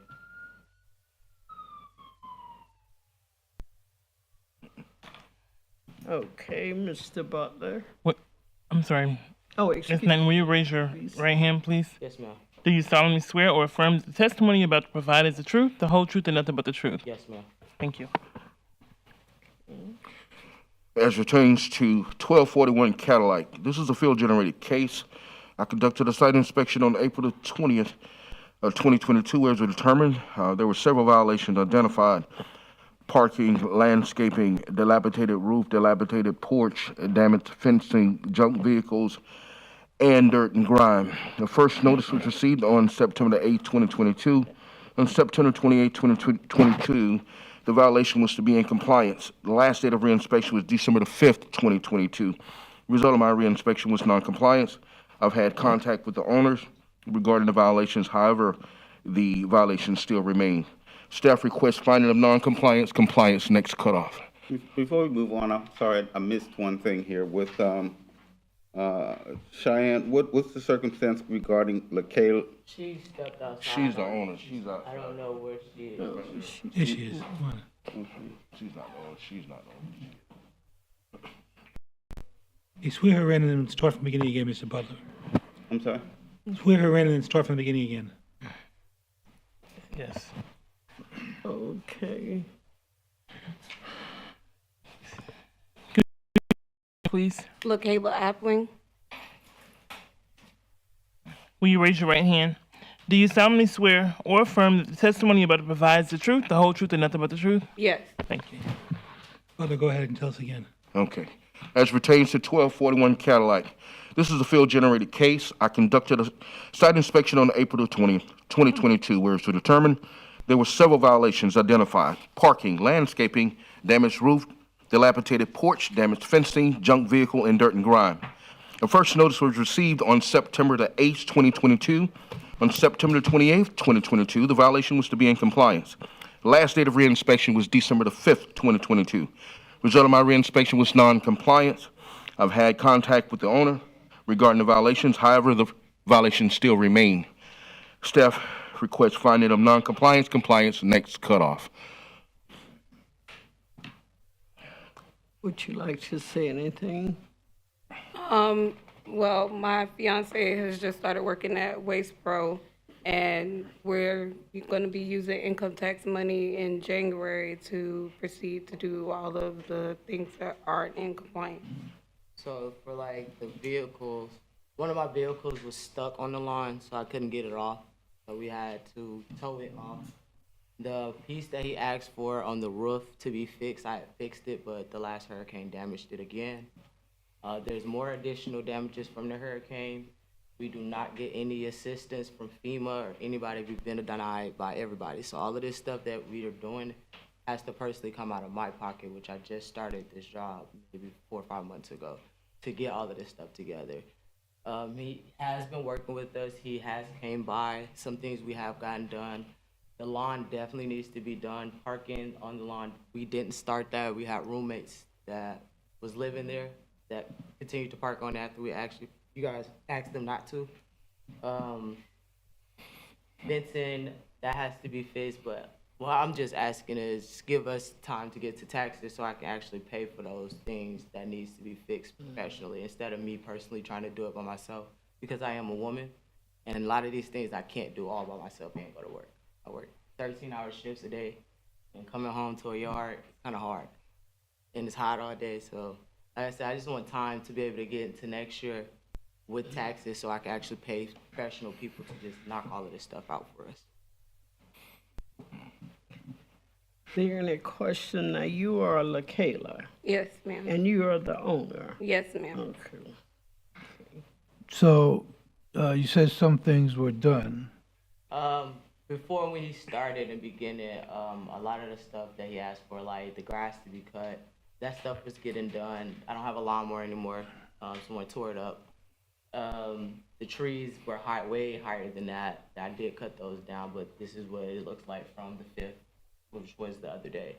The grass hasn't been cut yet because I don't have a lawnmower. Some of the trees need to be trimmed back. That's fine. I don't have a problem with doing that. I just need to pay for a professional person to do it because me doing it by myself, I can't. So, physically. question, you removed the junk vehicle? Yes, the vehicle is no longer on the yard. No, And, it's on the okay. yard. And then we're parking on the grass, correct? No, And the dirt and grime. I want to replace that grass too, like put new grassing back into those spots. Yeah, we were either thinking that or we were going to apply for a permit to turn that into a driveway. This has already been damaged. How about the dirt and grime, as she was asking? What's that? The trash in the yard? The dirt and grime on that the still building, exists. That's just the painting. faded paint in different places of the house. As she stated, once they get someone in there, to try to assist them, it should resolve the issue. Yeah, because It needs to be painted. screening, that stuff needs to be put back on there. Some of that stuff got damaged during the hurricane. That back porch damaged from a hurricane. We didn't get help from the hurricane before Eden, so we didn't get any help with that. I personally tried to do some of the stuff by myself and pay some other people, but it wasn't professional jobs, which I want professional jobs done to the house. But at that time, I couldn't afford it. So now that I have a better job or a good job, I can afford to pay for the things that I have to pay for.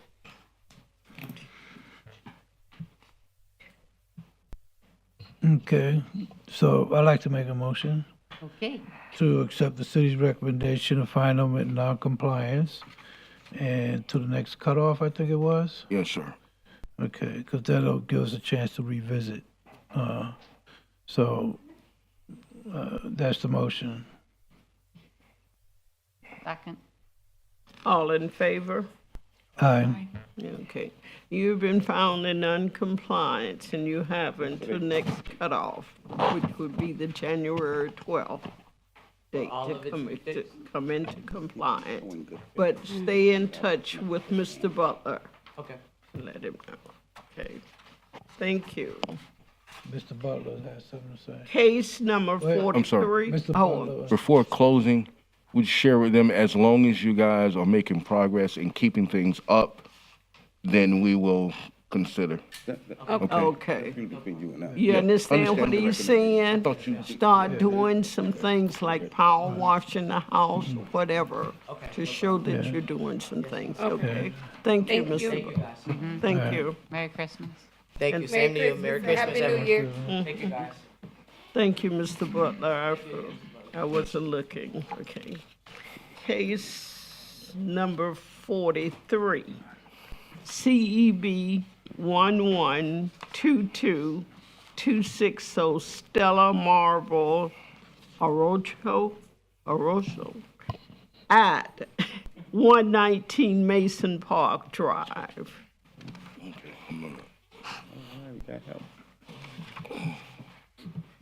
Good morning. My name is Maribel Salarocho, the owner on the property of 119 Mason Park Drive. Thank you. Will you raise your right hand? Do you solemnly swear or affirm that the testimony you're about to provide is the truth, the whole truth, and nothing but the truth? Yes, I do. Thank you. As pertains to 119 Mason Park, this is a field-generated case. I conducted a site inspection on August the 3rd, 2022, where it was determined there were several violations identified. A roof with no permit, outdoor storage, and landscaping. A first notice was received on September the 21st, 2022. On October the 1st, 2022, the violation was to be in compliance. The last date of reinspection was December the 5th, 2022. Result of my reinspection was non-compliance. I've had contact with the owner, and work is in progress.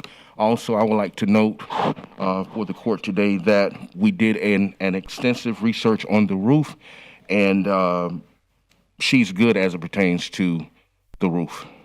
Okay. But the other So there was a violations, permit for the roof? she doesn't need it. Oh, okay. Yes. But the other violations still remain, and she's working at this time. So staff requests find them non-compliance, compliance, next cutoff. So the roof is on, outdoor storage. As you see, she's working on that for, Okay. If I may say something. When I bought the property, and I have pictures here of the before, you can see the roof has been metal all along. So if you go on Zillow and check on the dimensions and everything for the house, it states that it's been metal. What happened with this is that I rented with AAA a dumpster because I was remodeling the house. And I owe them money, and I told them to give me 2 weeks. Well, they dumped everything that was on the dumpster I rented, and out of spite, they brought out another dumpster with shingles, and they dumped it on my driveway. I have papers here. I called the cops, and I have a report for this, which I'm going to proceed with this. That's why I had all that rubble there. Due to me not working right now, that's why it has taken so long. But, it's just a little mountain of things after I call a company and they remove everything. So my neighbor is helping me with this. So I would say by today, that little bit of rubble is gone. And then we have this resolved. And I even mowed the lawn for the first time in my life yesterday. So I'm trying to maintain. Even the painting on the outside is not bad, but I even bought paint. I always take pride on my properties. So, I was baffled when they say I need a permit for the roof, as I haven't done any roof work. So, I have more pictures here if you need to see them. No. Well, the roof is okay. yes, ma'am. You're saying okay. And your recommendation was? Find them non-compliance, compliance, next cutoff. I'll make a motion to take the city's recommendation, find him in non-compliance, and then when he comes back out, after you get that rubble picked up and all, then he can put you in compliance. Okay. That works for me. Thank you. Thank you so much. All in favor? Aye. Okay. Thank you, Ms. Usher. Have a beautiful day. Merry Christmas. Merry Christmas. Okay. Case number 44, CEB 1122262, Christy Anna Nahum at 934 Derbyshire Road. As pertains to 934 Derbyshire Road, this is a field-generated case. I conducted a site inspection on April 27, 2022, where it was determined there were several violations identified: outdoor storage, land, and landscaping. A first notice was received on September the 21st, 2022. On October the 11th, 2022, the violation was to be in compliance. The last date of reinspection was December the 5th, 2022. The result of my reinspection was non-compliant. I've had no contact with the owners regarding the violations. However, the violations still remain. Staff requests finding of non-compliance, compliance, next cutoff. It still looks like that today. Yes, ma'am. Is it certified mail or posted? I'm sorry, sir. Was it I posted? posted it as well. That's Fred Sanford at his best right there. But It is a nuisance it's a nuisance, and it is a blight in the neighborhood. there was no certified, no mail sent to them. It did, but it didn't come back to us, so I posted the property. Oh, Make a motion to accept your issue of noncompliance, and hopefully they'll come into compliance by next month. If they don't, you know. so you're recommending non-compliance? Right. Cutoff. Yeah, by the Next cutoff, by 1/4. Okay. Second. Second. Okay. All in favor? Aye. Second, okay. Hope you feel better, Roosevelt. Thank you. Now, is this Madam Chair, 14 and 15? Mr. Harrington's leaving the room. Mr. Harrington left. We still have a quorum. We got- Still have a quorum. We still have four. No, he said they still have a quorum. Still have a quorum. yeah, We're gonna go back to we the day still after have we four. were I'm trying to We're on 19. 19. This, no, we're going to 28, page 11. Page 11. What is it? Page 11. No, you did, that was 43. Okay. Page 11, please, thank you. Number 28.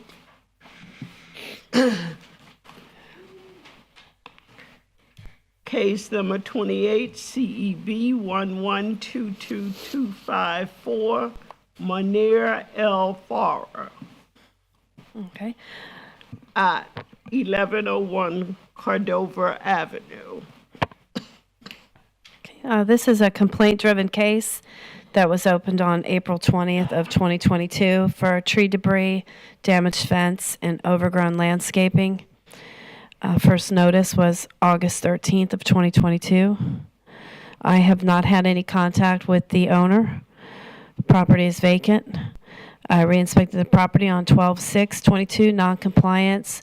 Staff's requesting an order of non-compliance with compliance by the next cutoff.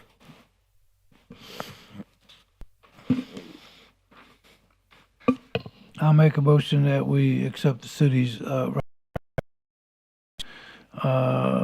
this case, CEB 112224, in non-compliance, and to come into compliance by the next cutoff. There's second. Second. All in favor? Aye. Okay. Okay. Case number 29. CEB 1122249, Charlene Rollins at 612 Lavelle Avenue. Okay, she's here. Miss Rollins, okay, would you sworn in? Will you state your name for the record? Charlene Rollins. Will you raise your right hand? Do you solemnly swear or affirm that the testimony you're about to provide is the truth, the whole truth, and nothing but the truth? Yes. Thank you. Okay, this is a complaint-driven case that I received on March 2nd of 2022. I opened a case for unpermitted accessory structures. I have had contact with the owner. First notice was March 28th of 2022. The property is in non-compliance. Staff is requesting an order of non-compliance with compliance by the next cutoff. Let the record reflect that Mr. Harrington has returned to the chambers. Yes.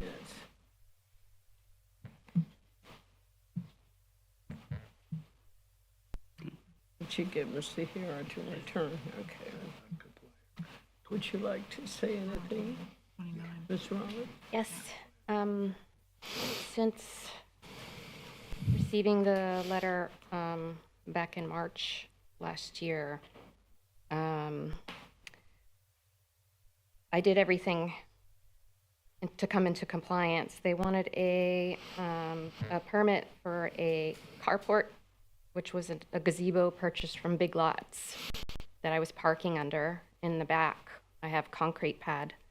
I just bought the house last year. Everything that is in the complaint is all prior to me buying this house. It's my first house, and I can't say that my experience so far has been great. I was ordered to repair, replace, or removed damaged fencing, which I did.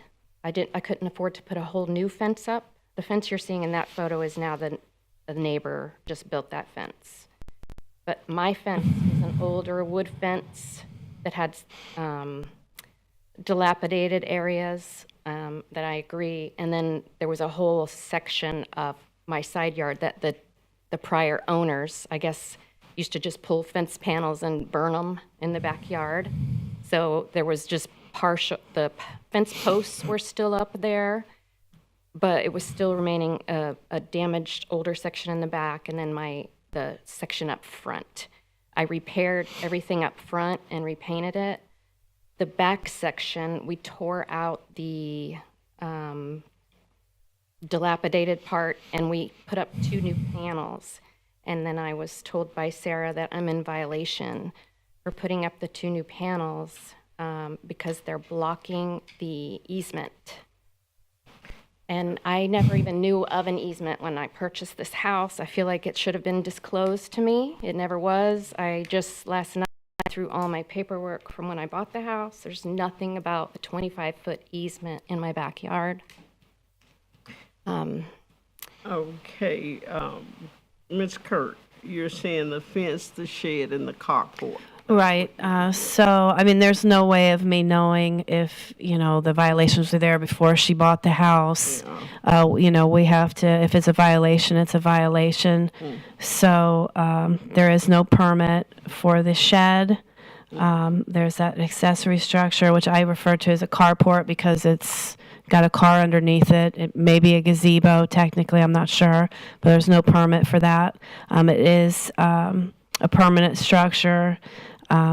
Miss Rollins even told me that it is permanent. And then there was a dilapidated fence, and she did paint and repair. Okay. And but then on the other side of the house, there's a vinyl fencing gate that's no permit. And then that right there, that is the neighbor's fence, the white vinyl fence. And behind it is the easement. And you can see the shed is actually like right on the easement. But see that new fencing, the wood fencing, that was just recently put up in the easement. So there's no permit for it, and it's in the easement. So I let her know that. So it's still in non-compliance. What kind of easement? Utility easement? It is a utility easement. So I'm just asking for, compliance by the next cutoff. And I'd be happy to go out and, if she needs me to go over everything at the property, I'd be more than happy to do so. I've asked her to do this already. She keeps I've- going through the neighbor's yard to take pictures of my yard. I don't know why she can't come talk to me. so Just I can be invite in me. compliance. Just go ahead and invite me. I've given you my phone number and you have my email. Yes, and I've called you several times, Okay. and we've spoke, and you've never come to the house. I have Please a invite question. me. I'd be more than happy to. If I may, I have a question.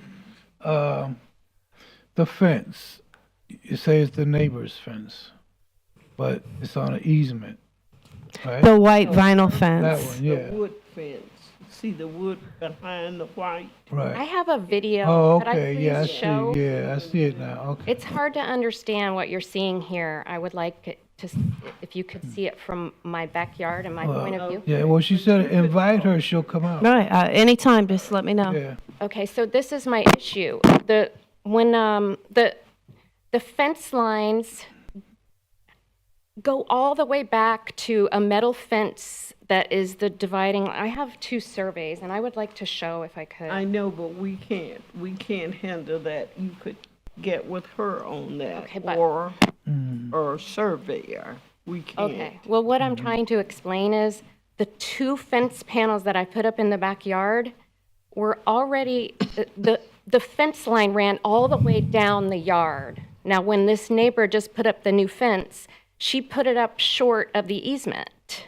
But So with the it leaves survey. a huge gap in my backyard on that side, and I don't feel it's safe. There's been homeless people back in these easements, and now that she put a fence up there, it's just going to become overgrown. But Ms. Rollins, we can't handle that here.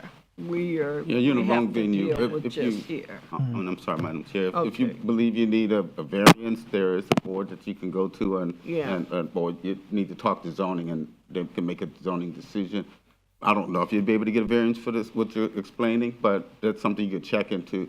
The determinations for whether or not you're in compliance or not, it's really, it starts with the inspector going out, saying what you've done and telling you what you need to do. And then if y'all are in dispute about those issues, then when you come back next time, that's be a good time to show the nature of the dispute and how you believe you're correct. And the staff will be happy to, I'm sure, respond on why Well, they feel different. don't I have a right to, she's saying I'm in non-compliance, and everything I've done has been in compliance. So you're saying right now, I just want to, like, my yard is protected. may I just, so what you're saying now is that when she cited you, you were in compliance?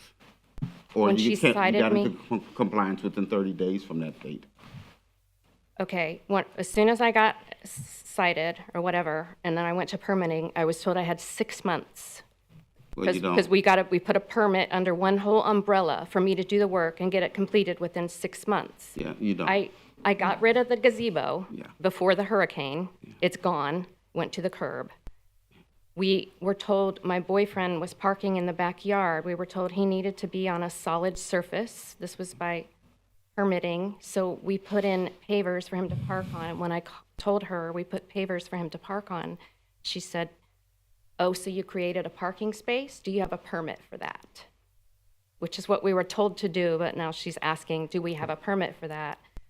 Which is the whole thing. This is my first time owning a home. I don't know what I'm doing. I'm not. I understand, and so that's. The I'm not- shed was already there when I bought the house, so I just feel like I'm a criminal Yeah, for Madam buying Chair, a house. as well as if I can just speak. Not trying to make you criminal or anything else.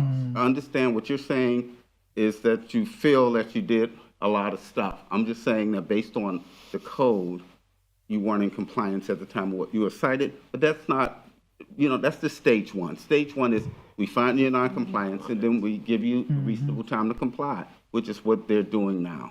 And if y'all are trying to get an understanding of what that is, it's the time when you meet with the inspector. The inspector inspects, the inspector reports back to the board. And so we'll come back, we're recommending, city, and I'm speaking for the city, we're recommending that that they make a finding of non-compliance, just based on the initial notification and the things that had to be done and when they were done. And then we go from there to coming back next month.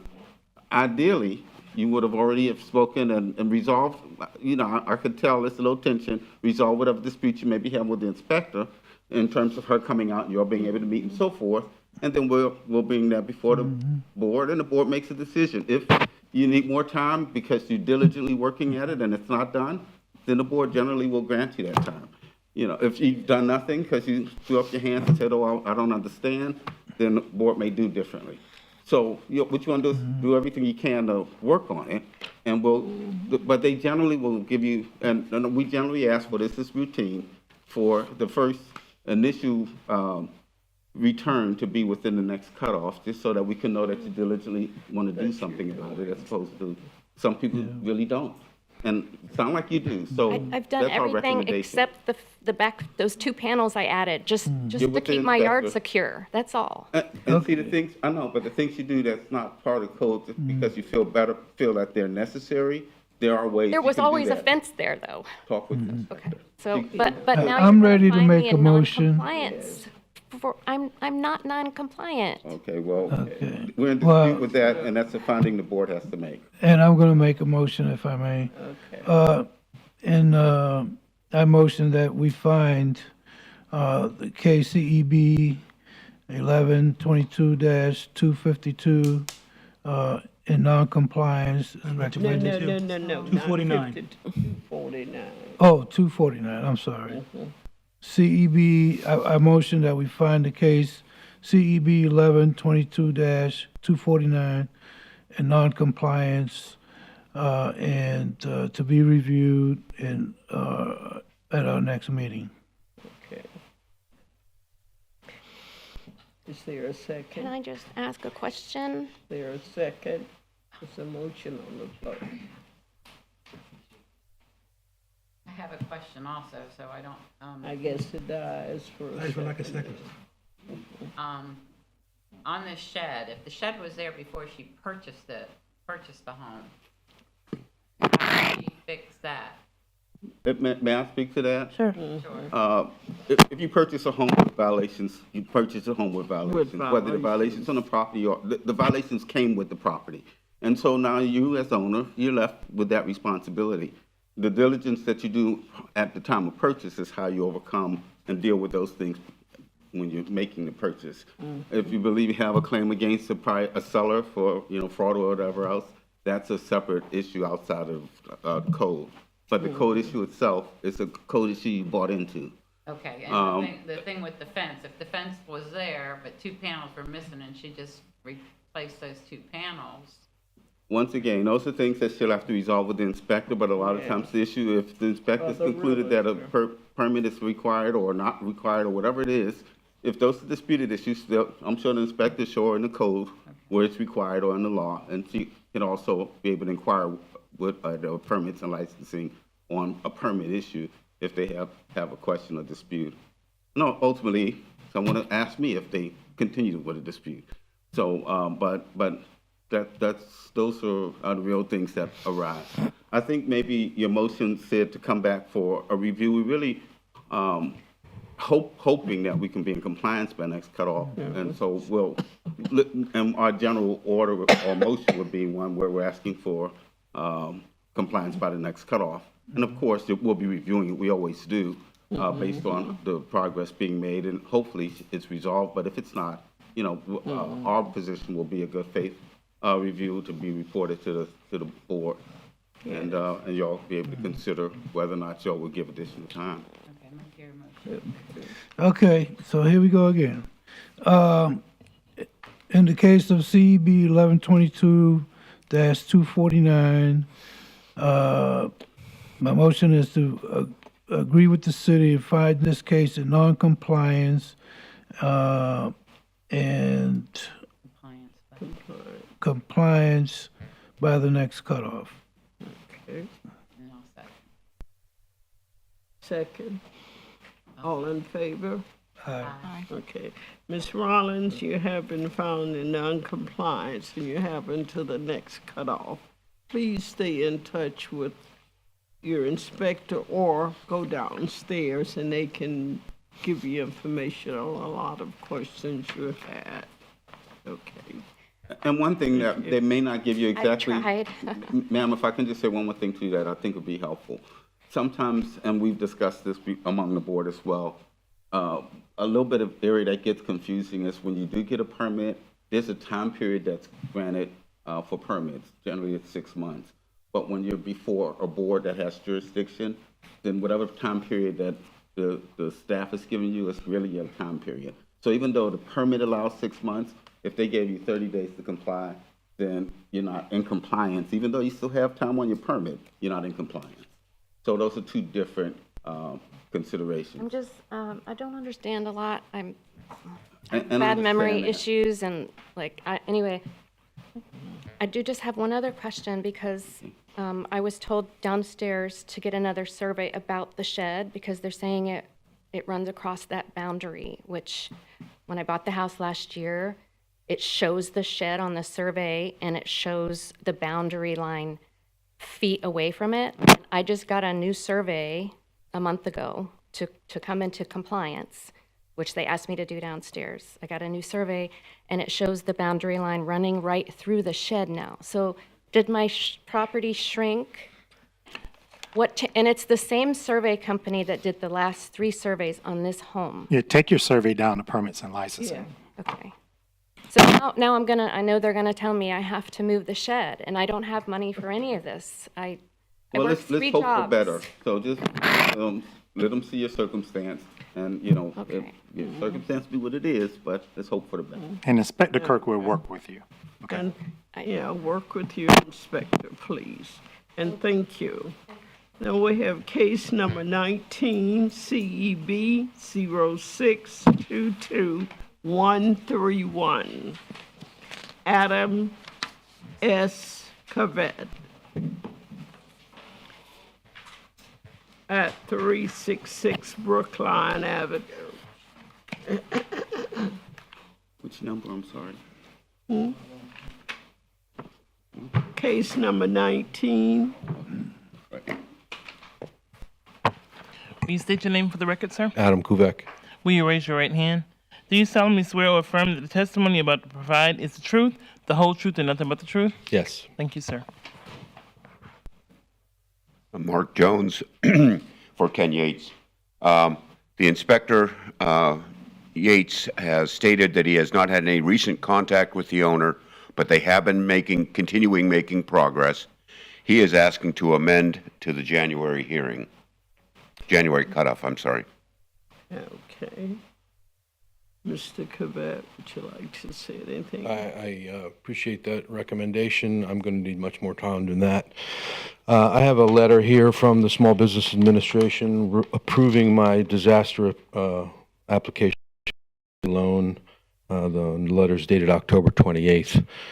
So the new roof that you see there on that building was the start of the work. The cladding damage that started this whole case there on the right, the west side of the house, was a result of a roof problem, which led to a much greater problem. In removing the cladding, it revealed extensive damage underneath it. Now, I do want to say that the 2 hurricanes since then have compounded that problem.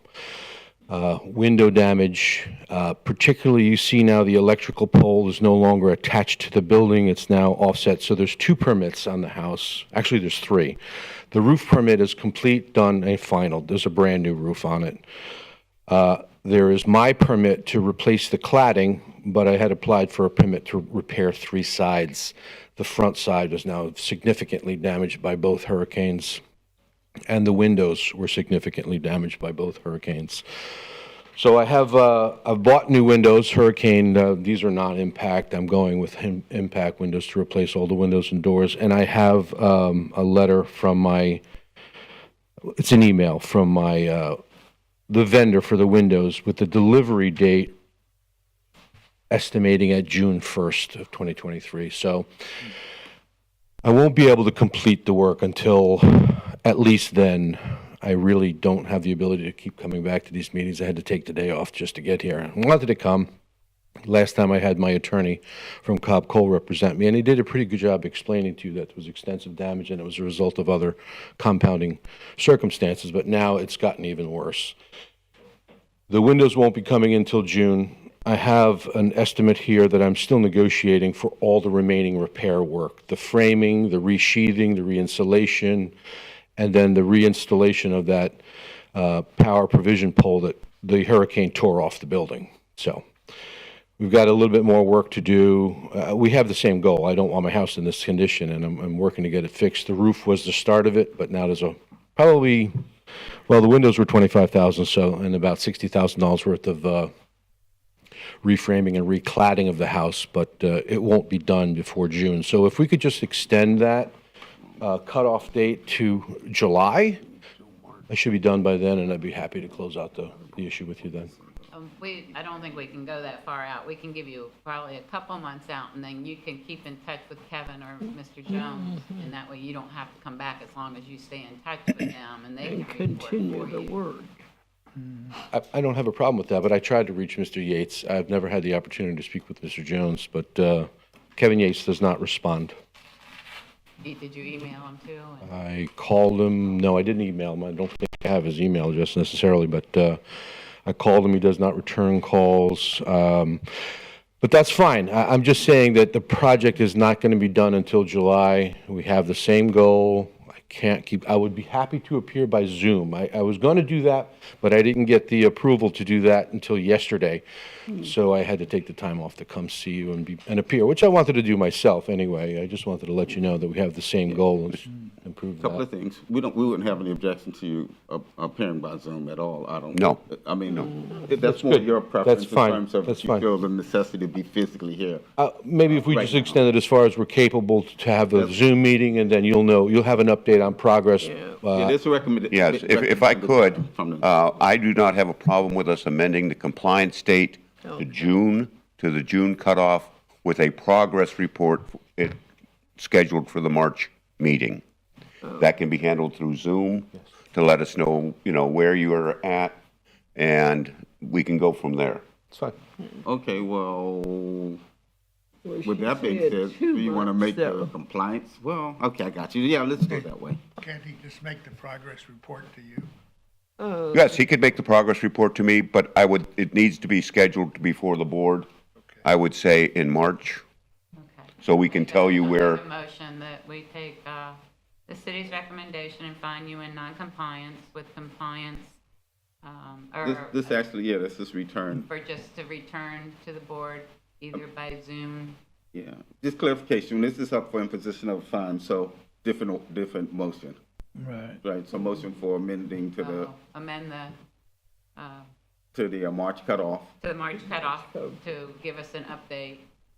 at the March meeting. yeah, and that way we can then, at that time, if we need to amend it to June, and we'll also hopefully have a better idea of the progress you're making. June is the delivery date, so Yeah. completion by July. But Yeah. yes, those But that may days also work. I change. mean, March is actually a good day Yeah. to find some time to meet again. So much going on in the world, who knows what they'll tell you in another month, maybe something different. Well, I was actually kind of shocked at the June date. I thought it was going to be a lot sooner than that, but thank you, Mr. Jones. Okay, was there a yeah. second? Second. Okay, all in favor? Aye. Aye. Okay. You have until March that you have to give a report out of the Zoom, but stay in touch Yeah. with Mr. Jones, please. Thank you, members of the board. Thank you. Okay. Case number 20, CEB 05222105, South Wild Olive LLC, Kev Roberto Ferrer.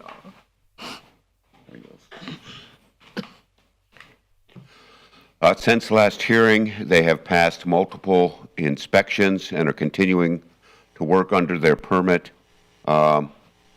We'd like to amend this to the next hearing. Oh, okay, great. I didn't even know she was. So she's Zoom? Yes. Zoom. Okay. Yes, ma'am. Will you state your name for the record? Maria Barrios.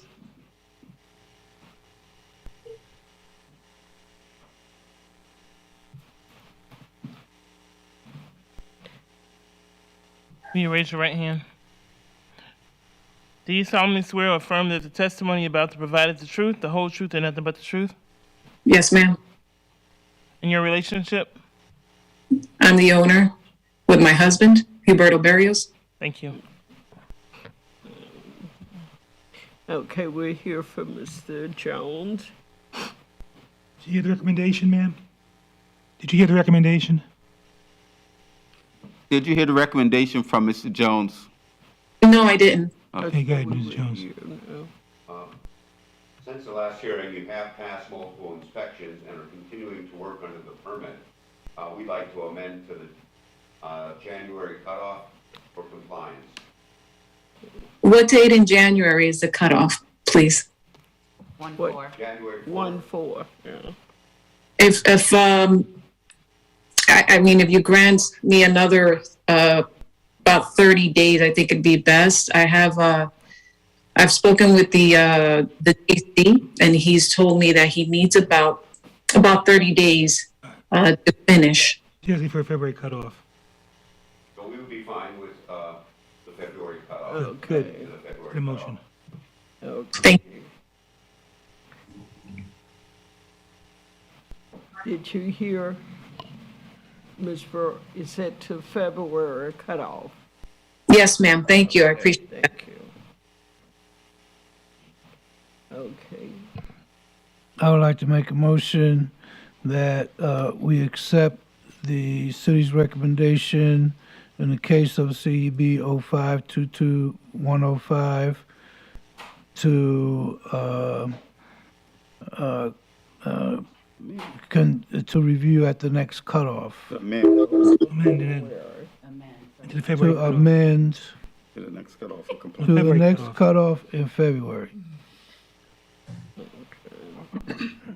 Second.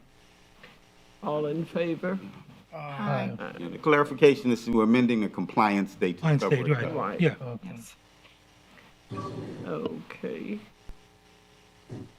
Ms. Burr, it has been moved that you have a compliance date of February Great. Thank you 2023. very Thank you. Okay, thank you so much. Merry Christmas. Merry Christmas. Merry Christmas. Merry Christmas. Case number 21 CEB 0822169, Diane R. Alexandra at 3 Clariton Court, Zoom. Okay. Will you state your name for the record? My name is Trey Alexander. I'm Miss Diane Alexander's son. Will you raise your right hand? Do you solemnly swear or affirm that the testimony you're about to provide is the truth, the whole truth, and nothing but the truth? Yes, ma'am. Thank you.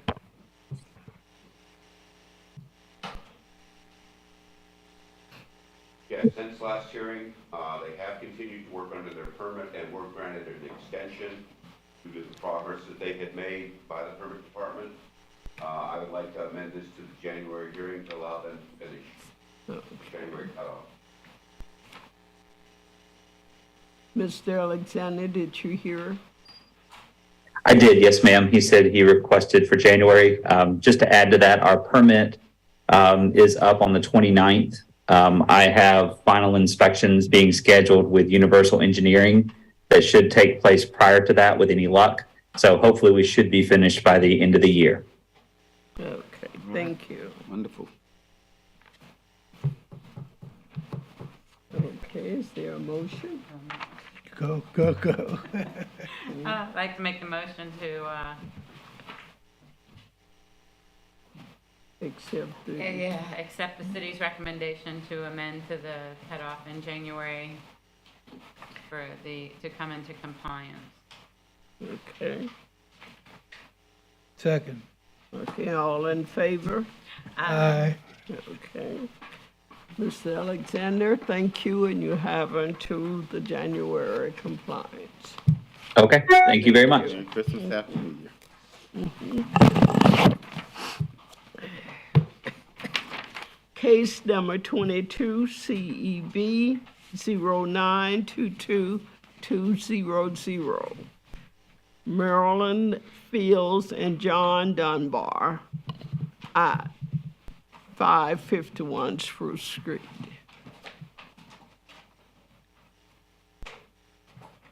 Since last hearing, my inspector has had no contact with the owner, and there's been no progress. This is the picture of the residence. Staff is requesting a fine of $100 a day with a cap of $15,000. How much you say the fine was? I'm sorry. $100 a day with a cap of 15.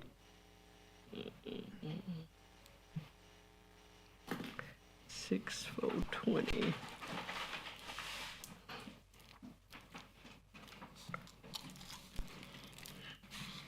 And that starts today, okay? I'd like to make a motion that we take the city's recommendation for a fine of $100 a day to cap at 15,000, or if they come into compliance. Second. Is it 15 or 10? Okay. Okay. All in favor? Aye. Aye, okay.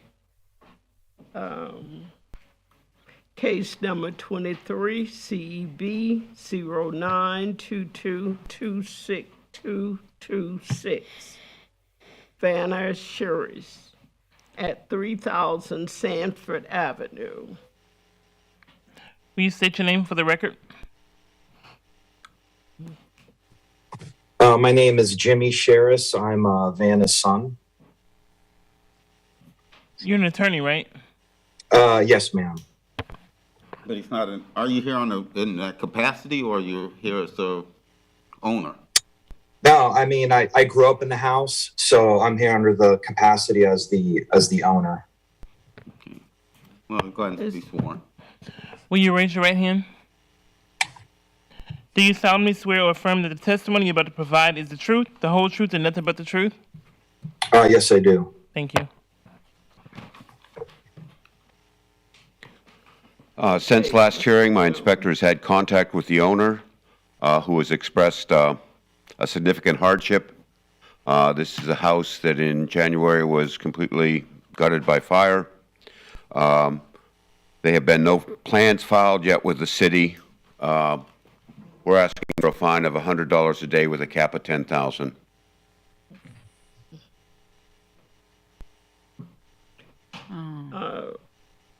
Mr. Sheriff, would you like to say anything? Yes, I had a few conversations with Inspector Yates. We're new to this process. When he originally put a notice on the house, we really didn't even know who was, if you will, managing this stage of what was going on, because originally there was a demolition order. And we thought that there was going to be a hearing so that it could be contested, because we were talking to a developer about renovating the house, gutting it to just the concrete. As you can see, there's, you don't have any pictures of the backyard. There's a lot of concrete on this property. So it's very, and the stucco that's on the facade.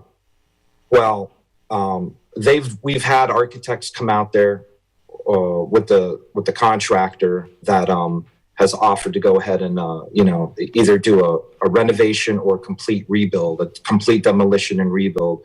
We've talked about the options. I've actually reached out to Inspector Yates either earlier this week or at the end of last week about what would be considered compliance. Originally, he said complete demolition equals compliance. I wanted to know about partial demolition and how that would work, because we're still trying to figure out whether or not to, maintain, some of the features that are in the backyard. It has been tough. I mean, this was a mortifying event. I'm sure you all remember it, from that storm on November 5th of last year.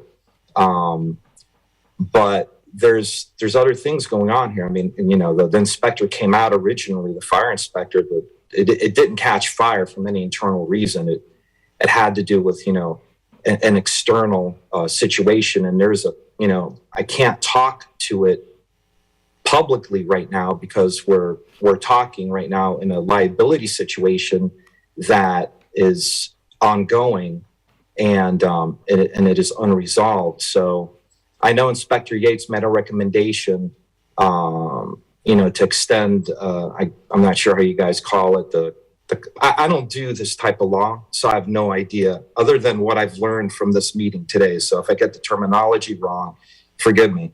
I know he was making a recommendation to January. What I don't know is, I don't know if that's going to put in jeopardy any claims that we have that are ongoing with them saying, oh, wow, the house is gone now, so sorry. You know what I mean?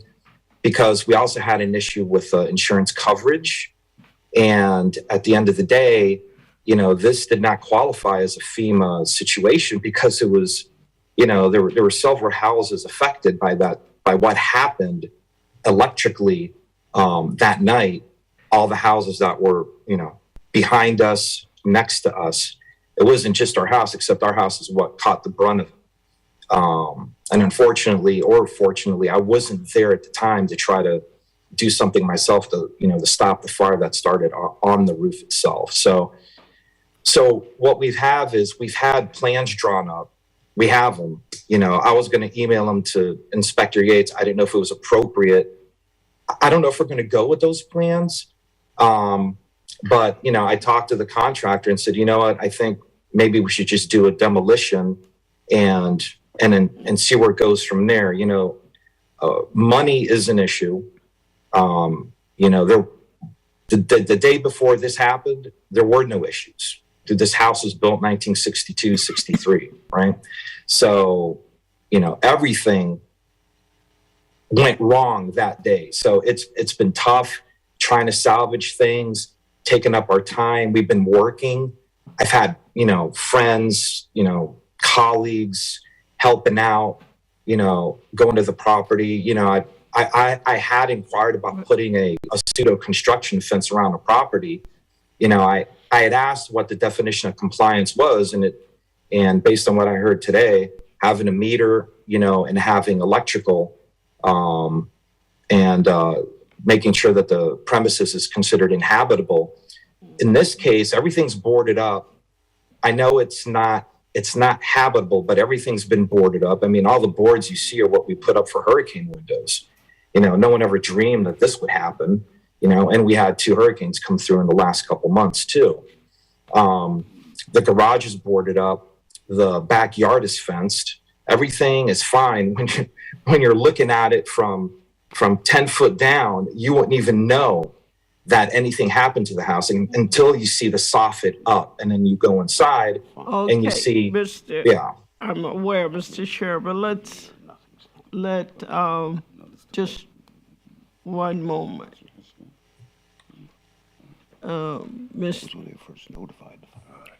Mr. Jackson.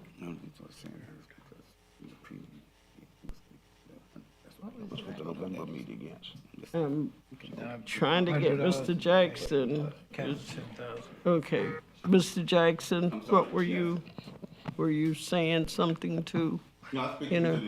Yeah, and if we need to amend this to the January cutoff to give them more time to come up with a decision, we're fine with that.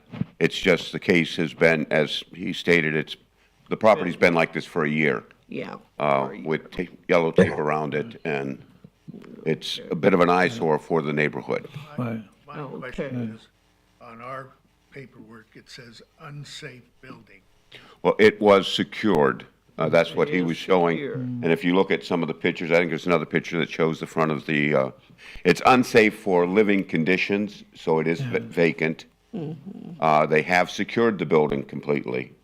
So it is not something where we're having any problems. As you can see, the whole garage area is all boarded up.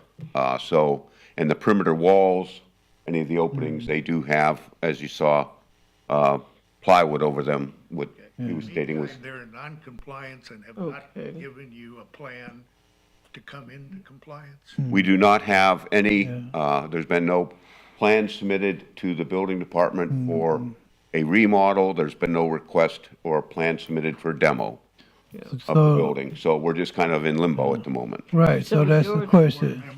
Yeah. So yours, Compliance, and if they come in with the next meeting with a plan or something, we can consider it. Already been found. Well, this is, It's a fine issue. it's a fine issue. So I think we should find them.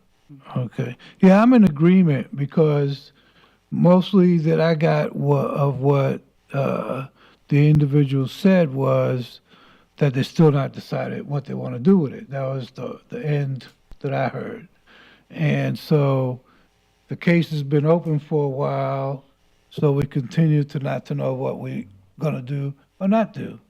So do we want to provide? If I may interject. No, please, just wait till I finish, sir.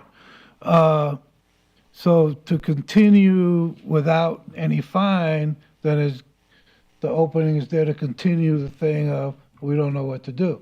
So we need to help them to get to know what to do. So I'd have to change my recommendations. Yeah.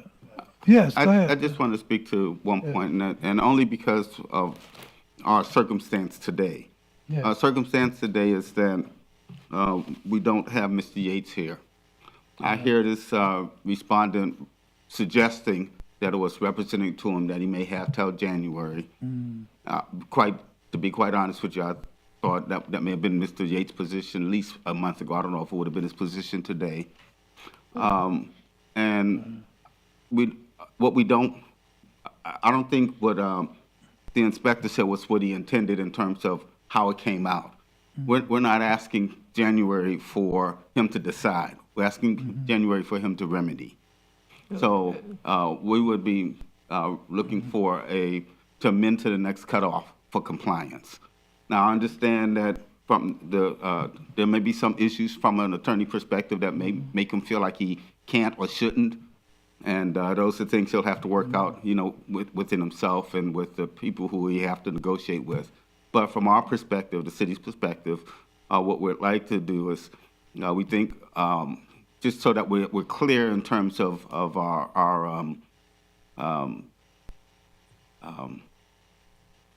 As to what information he's and gonna do. facts, Yeah.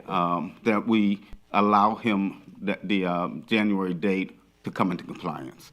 That would be my recommendation, the recommendation of the city. Right, but the original recommendation was with a fine, Right. right? We got a second, so. There's Yeah. been no motion on the floor. Well, There's there's no motion on the floor. I thought you were gonna make a motion. I did make a motion, and there was no second, so there's no technical. What was your motion?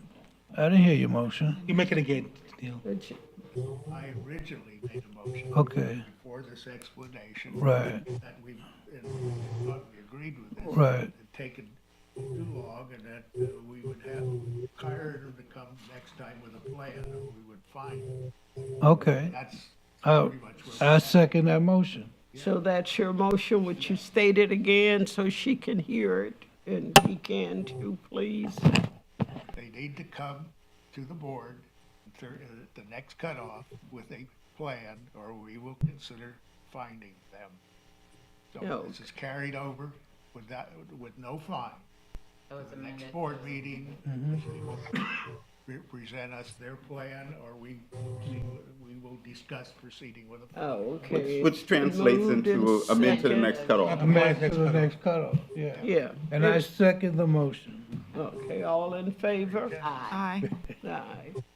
I believe you heard that, Mr. Sherry. You heard the motion. Yes, ma'am. Okay, thank you so very much. Okay, case number 24, I know, but they said read it. Need a break, you all right? Need a break, you okay?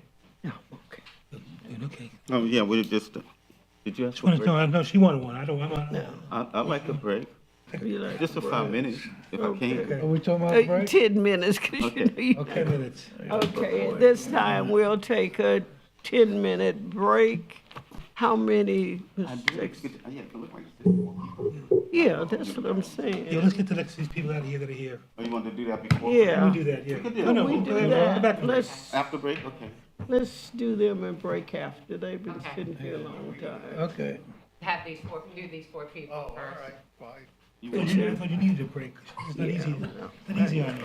I know, my head is. Right, we're gonna do them? 24 is in My compliance. A lot of head. cases today. Compliance. My head.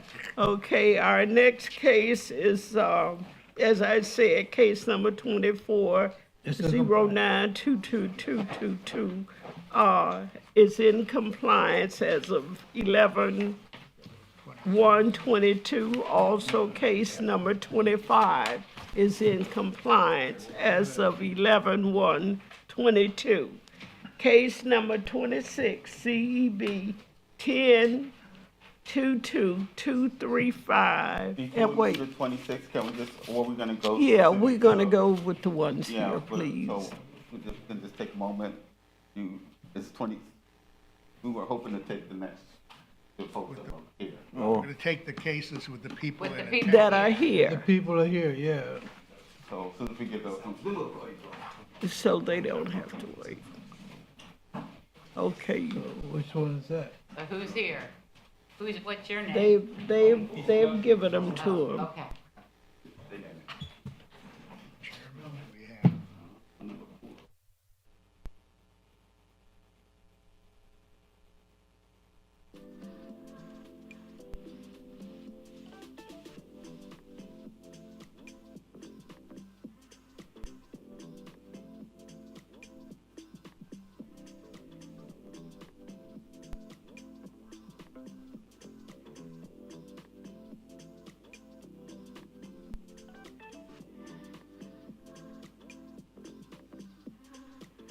One Oh, zero there.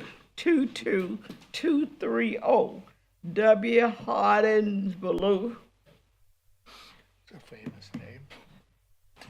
Mr. Bostic. come on. You can still. You 116 Braddock, ma'am? Yeah. Okay, wonderful. Where's the inspector? Please. That was case 27. I told you. Right. Yeah. Okay.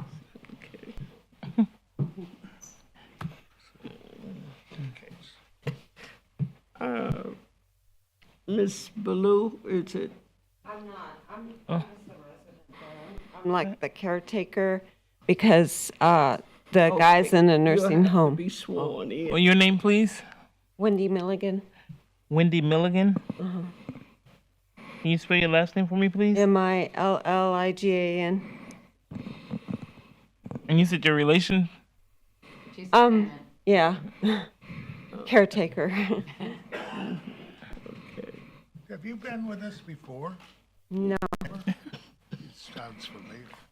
Okay. Are you, if I may inquire, are you here on behalf of the owner? Yeah, he asked me to come. Mark did. Yeah, on behalf of the owner. No, not the owner. His nephew has power of attorney Okay. over the place. And- But he's not even set to inherit the property. So he's like going to inherit just part of it.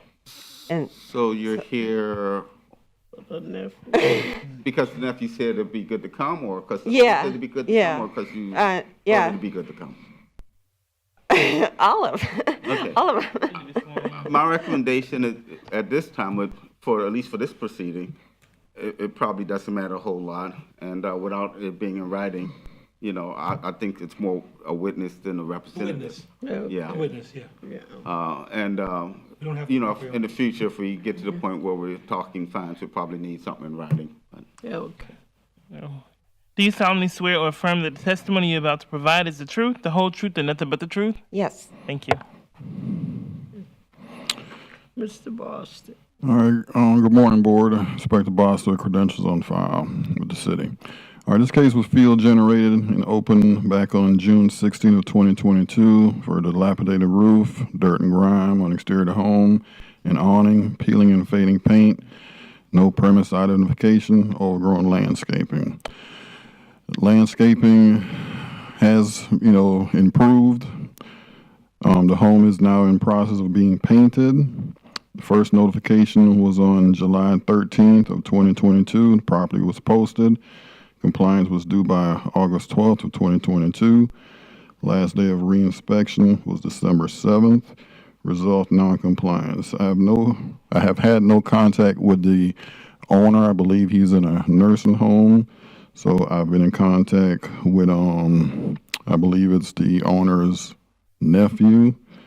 And I've also spoken to Wendy, who lives there, and she's been the one who has started to clean up the property and also started to paint the property. Staff requests finding of non-compliance with compliance due next cutoff. Those pictures right there are the first pictures back in June, but you can see now when she started to paint the house blue, and it has removed a lot of the overgrown vegetation on the property.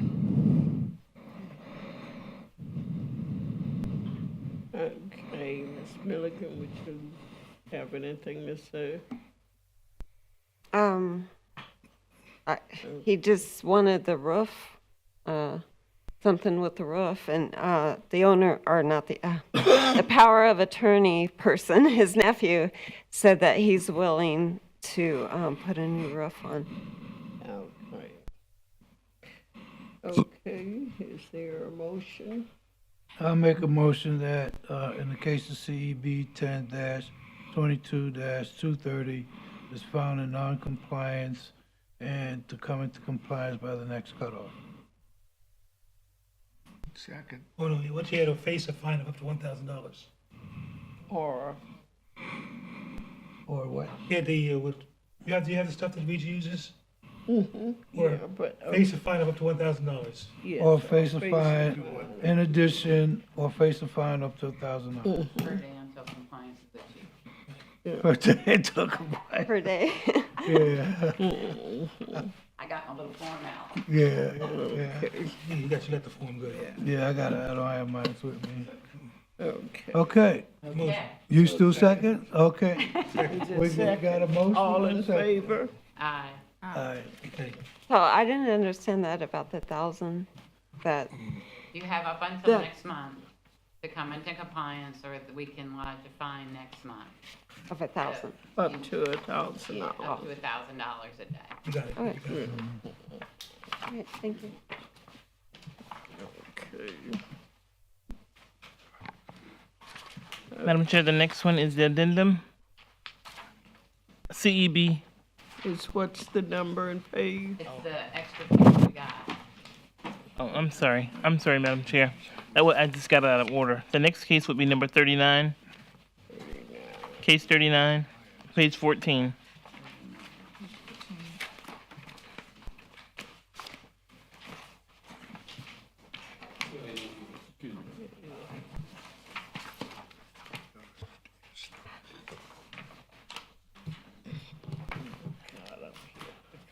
So will you state your name, please, sir, for the record? Strati. I'm sorry? Dragoș Strati. Okay. Can you spell that for me, please? Istrate. First name Dragos.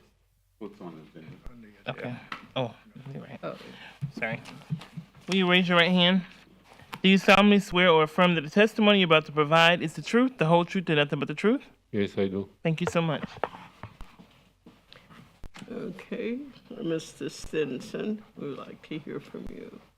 Good morning, John Stinson, Code Inspector with the City. Qualifications are on file. This case was a case utilizing the rule of 6.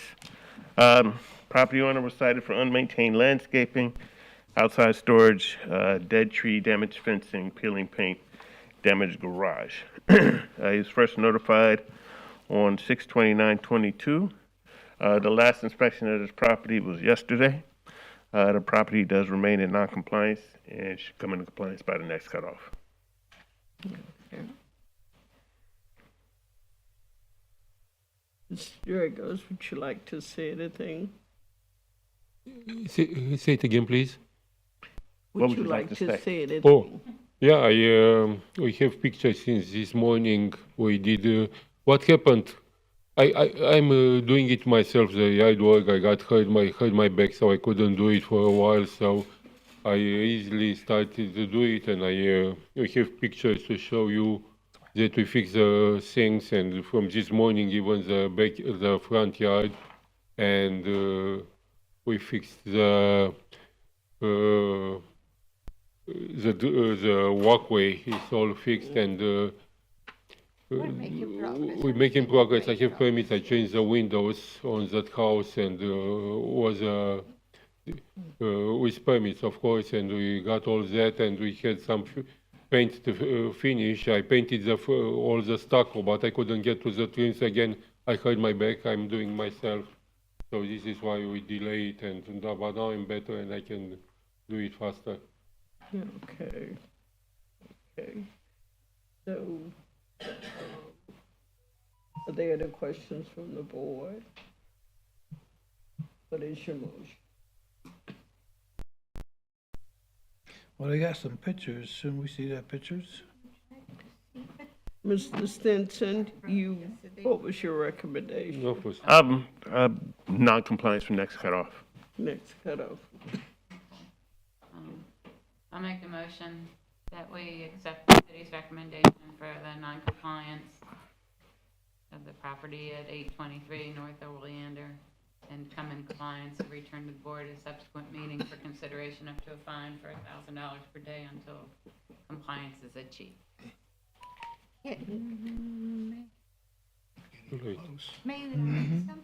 Excuse me, ma'am. Second. And will you state your name, please, All for in the record? favor? Okay. Yeah, once you didn't. Okay. You wanted to, you can ask Mr. Stinson, maybe he can see if it's something you need to get with the board about. What was the concern? She just has some pictures from this morning, but he went by yesterday. Yeah, and she's welcome to make them part of the record. I don't, regardless of how many pictures you show, I don't know if it would Well, how are they gonna be in the record? affect what we gotta do next as far as the On the board. phone, so. If you want to print them, put them and give them to the secretary, that's fine. Right, they need to take that outside. Oh, they're not printed? Okay. On a phone. Can't take it, You could, to print them. Which one's next, Giselle? Mr. Drago, you have been, charged with non-compliance and you have until I did next hear. month So you to get- come in to I don't know, it's comply. very hard to hear, no speakers, I Okay, don't know. Mr. Stinson, would you explain to him that he have until next month to come into compliance? That's correct, yes. The only question she was asking could she get until February, the February cutoff? That was her only. We've already, we've already They voted, okay. voted, okay. Just stay in touch with him. Yes. We did, yeah, we Yeah. took on it. Yeah, just make sure to understand, if they work with you and they need the Madam time, Chair. you probably already explained that to them. The next case is CEB. It's the addendum page. Yes. Thank you so much and happy holidays. Okay, same to you. That's page 16, Yeah, it's the very last page, okay, the addendum. okay. Case number 47, CB 1112225. No, ma'am. That's not what you want. It's the last page, the very And last. the addendum, did you have a list? I don't, No, it's 47. It's the last, it's the, I don't The last have, page. I got it here, I got it. That other case was a separate page. I gave yeah. he gave it to Are me we doing the separate. addendum? The addendum. That's- We got it, we got it. We got it. Okay. See, No, we're doing the addendum. case number CEB That's the separate page. 0922227, Don M. Overstreet at 712 North Halifax Avenue. No, you're case 47, Yes, ma'am. This- Arc Management. Arc Man Capital. This So is it's the, case 47, the last one on the page. So it's not this one. I'm going by what? Yeah, but what That's the one she just wanted. transpired. She want No, 47? she wants What's this one 47? here. Okay. Good morning, everybody. 47, case, Good morning. case number 47. No, the case you just read is the case we should be doing the addendum. No, he's We're from not? Arc Capital, No. case never mind. 47. I'm just what I. Okay, all right, cool.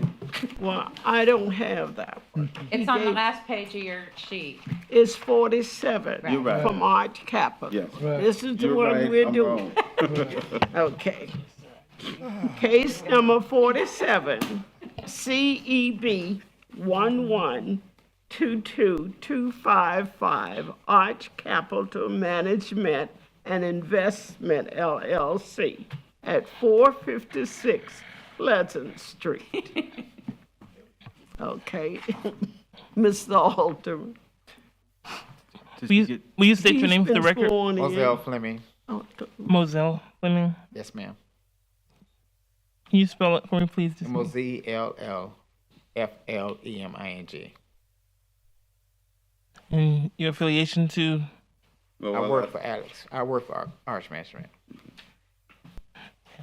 Do you solemnly swear or affirm that the testimony you're about to provide is the truth, the whole truth, and nothing but the truth? Yes, ma'am.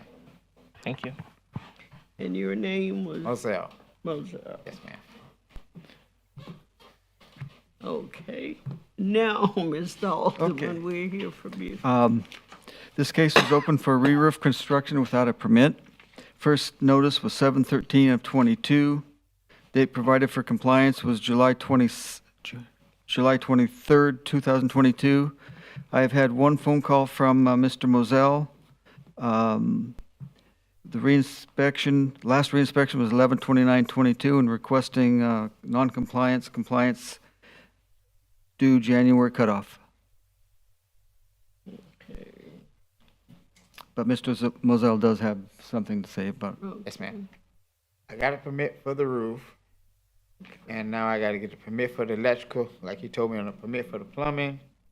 But I don't own the house. I work for the guy that owns the house, and sometimes he does stuff that I don't understand. But when he calls me, I'm gonna show up. I'm gonna try to get the next 2 permits for the next couple of weeks. But I don't know if we can finish by January, but we go. The roof, I can get an inspection on the roof probably in 2 weeks, but Mr. because it doesn't Alderman, take but a little while. We have no indication that there's any, at least on my agenda, there's anything to do with plumbing or electric. Correct. The But one, that's what he told me to do. I was just Oh, compliant. We're strictly talking about the roof. Yeah, we were just talking worried about the roof on this. Okay. About the roof. Well, I got the permit for the roof. We ready to go. Yeah, okay. Yes, sir. Yeah, okay. So, When did you get that permit? Can I hand it to her? Cause it was hard finding the contractor, so I don't know exactly what day. I just pay for stuff. He sends me to work. 12/6 of '22. 12/6? okay. So technically, is he in compliance because the permit was It- issued on 12/6? It has not been No, final. It's not Okay. compliant Okay. until they inspect it. So you're not the owner, you're No, just sir. doing the work. Yeah, I'm his property manager. I manage. He has. But when are they gonna put the roof a lot up? of property. When did you take over property management? But that house, whenever he calls me. No, but this goes back to July, something. I came last time was about 2 or 3 weeks ago, because he 2 months ago. is my boss. So when he has a problem, he does stuff, and then he'll call me. So Moses, I need you to go fix it. So then I came and I talked to this gentleman. And he told me what I need to So do. you're just representing the Yes, roof. and that then he you- told me I needed a permit. Okay. So I went.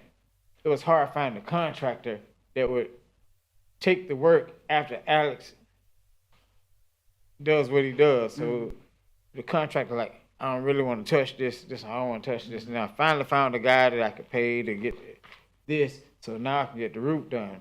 If I could keep Alex away from the property, it'd be a lot better. But you know, We're all he's the boss. done, and we're done with you on this issue in January? Hopefully, yes, sir. On the roof, yes. Yeah. Definitely. I Okay. can have it closed out. Good.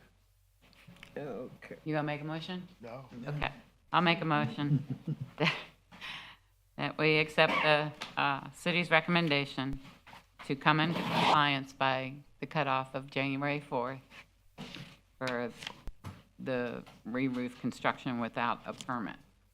And, Oh, please, too. and if it's not in compliance, be returned to the board at a subsequent meeting for consideration of a fine up to $1,000 per day until compliance is reached. Okay. Thank you. Thank you. You guys have a good holiday. Thank Happy holidays. Thank you. Okay, thank you. Move second and vote. All in favor? He second. Aye. All in Aye. favor? Unanimous. Right now. Yeah. Okay, that's it. What else we got? Who else we got? Yeah. Any more people left? No, that's all the people. Okay, we can take a break then. I mean, there may be people on Zoom, I don't know.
Okay.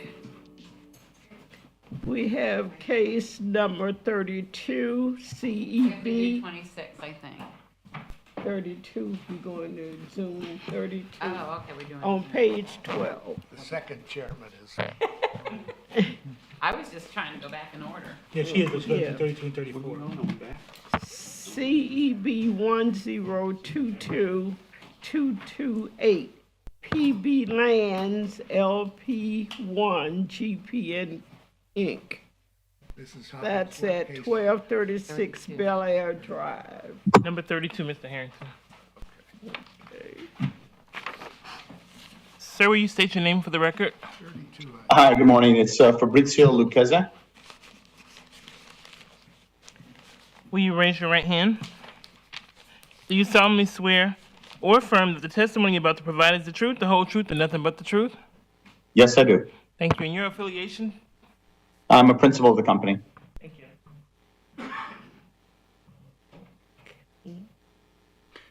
Mark Jones. This case was opened back in September of 2021. It was a complaint-driven case. It was for unpermitted renovation, dilapidated areas of the roof, peeling paint, trash, and debris. They were first noticed on September 17th, 2021, with compliance due October 17th, 2021. The last inspection was November 29th, 2022. We've had contact with the owner, but all the issues are remaining. We're asking for non-compliance with compliance next cutoff. Would you like to say anything, Mr.? Your name is? Fabrizio Lucchese. I can't hear. Yes, I would. So this is a major renovation that's planned for this home. Plans for permitting has been submitted a long time ago, and we've been going back and forth with the planning with the city. The last set of requests for information was submitted almost 2 months ago, maybe around 2 months ago. It's all through the general contractor and the engineer that's handling all that. And to date, we still do not have a permit to actually do the work. Unfortunately, the demolition work was kind of done ahead, and it shouldn't have happened. But frankly, it was unsafe to sections of the building that were taken down. But this is a major renovation with an expansion of houses, probably in the $350,000 range when all said and done, the actual work. So it's not a lipstick painting or anything like that. Okay. So how long have you been owning this property? I believe the company bought the property, I want to say about a year ago. A year ago. And have they done other properties and they've done this? Yes. I mean, Nothing new to them? No, nothing new, but this is a major renovation requiring, this is basically a rebuild of the structure. Not, I would say 80% of this building will be brand new. What I'm getting at is the permitting process, pretty much the same over the years. A company that's in business knows how to get permits and knows what plans they need to submit. You've had a year to do this. Frankly, a permit for a brand new structure would have been easier. I think part of the issues is that there's some existing structure that's going to stay. The questions that we're getting back from building department are things like confirming that the 200 amp service was going to be sufficient, confirmation from the engineer on certain components of the existing roof structure that was going to be maintained. Things like that. I think it's just the scope of the work. And frankly, I haven't been personally involved with the back and forth with the permit office. It's all been through the general contractor and the engineer, of which I was attempting to get some confirmation with prior to this, and I was not able to find out where we are with the permitting process. My understanding is that the very last information that was requested was delivered approximately 2 months ago, I was told, and I just reaffirmed that again this morning, and we have not heard anything back as of yet. Okay. And Mr. Jones, the recommendation you have. The recommendation is non-compliance with compliance next cutoff. Okay. I'd like to make that motion, that in the case of CEB 10-22-228, that they are found in noncompliance, and the case to be returned to our next cutoff with 1,000, to be in compliance by our next cutoff, if not, for a fine to start of $1,000 a day. Well, not for a fine, that's for consideration of a fine. With consideration of a. Consideration of a fine of up to $1,000 a day. If I can just ask, for it to be in compliance, simply having this permit finalized and issued, would that itself put us in compliance? Because of where we are at the time of the year, actually starting work. And we do have a construction company contractor willing and able and ready to get going on this immediately, but to suggest that the permit is going to get pulled and the work's going to start in 30 days in the midst of the holidays, that's going to be a challenge, obviously. Well, it seems like it's been a challenge since 2021, since September of 2021. I'm not here arguing what's happened. I'm just here suggesting where we are. I've got a motion on the floor. If you would respect that, please. Yes. Would you allow the inspector to? Yeah, and to clarify, yes, compliance will be when your permit is final for the renovation that was started back in September of 2021. So you will have to get the permit issued and finalized for the property to come into compliance. Yeah. And that's what the motion is, right? All right. Okay. Okay, thank you. Second, Was there a second? Oh, I'll second. all in favor? Aye. Okay, next cutoff. Okay. 34. Okay, Mr. You have until your next cutoff to come into compliance. Okay, thank you very much. Thank you. Happy holidays, everyone. You too. You too. Okay. Case number 33, CEB 1122257, Timothy Cropper Jr. at 217 Euclid Avenue. Mr. Jones. Yes, this case was opened again on November 22nd, 2022. It was field generated. And this is for unpermitted parking in the yard. As you can see, boats and cars. Their first notice was May 13th, 2021, because this is a repeat violation. We get compliance was on the original code case, but this was only noticed as a violation, so we're asking for non-compliance with compliance next cutoff.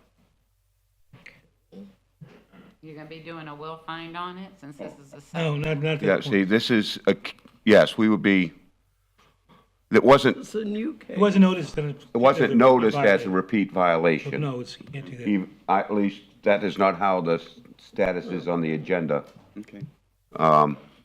Again, I apologize for some confusion, as I'm representing another inspector's case. Okay. Okay. Case number. Take a vote. No. Oh, we need a motion, right? Need a motion and a vote. Okay, So I we make have a one. motion that we take the city's recommendation to come in compliance or be returned to the board as a subsequent meeting for consideration up to a fine for $1,000 per day until compliance is achieved. Okay. Okay. Second. Second. Okay. All in favor? Aye. Okay. It's been moved to second. 26? Uh, I don't think. Our next case, number 34, is Zoom. CEB 1122259, Beth Forrester. We haven't done that one. She's here. Hello, my name is Renee Collier. I'm representing Miss Forrester. She is very ill. I presented to code zoning notarized copy of a document she signed in order to allow me to represent her. At this time, Ms. Forrester should. Excuse me, would you please be sworn in? Absolutely. Will you raise your right hand? And state your name again for the record, please. Renee, R-E-N-E, Collier, C-O-L-Y-E-R. Okay, do you solemnly swear or affirm that the testimony you're about to provide is the truth, the whole truth, and nothing but the truth? Absolutely, yes. Thank you. If Mr. Jones first. We're here from Mr. Jones at this time. Yes, this case was opened as a citizen's complaint on May 23rd, 2022. This is for an unpermitted fence. The property was posted on July 20th, 2022, with compliance due August 19th, 2022. As of the last inspection, we've had contact with the owner, but the issue remains. We're asking for non-compliance, compliance next cutoff. A permit has been obtained. That permit number is C2211-024, and it was approved on November 18th or November 16th, 2022. Okay. Okay, are there any questions from the board?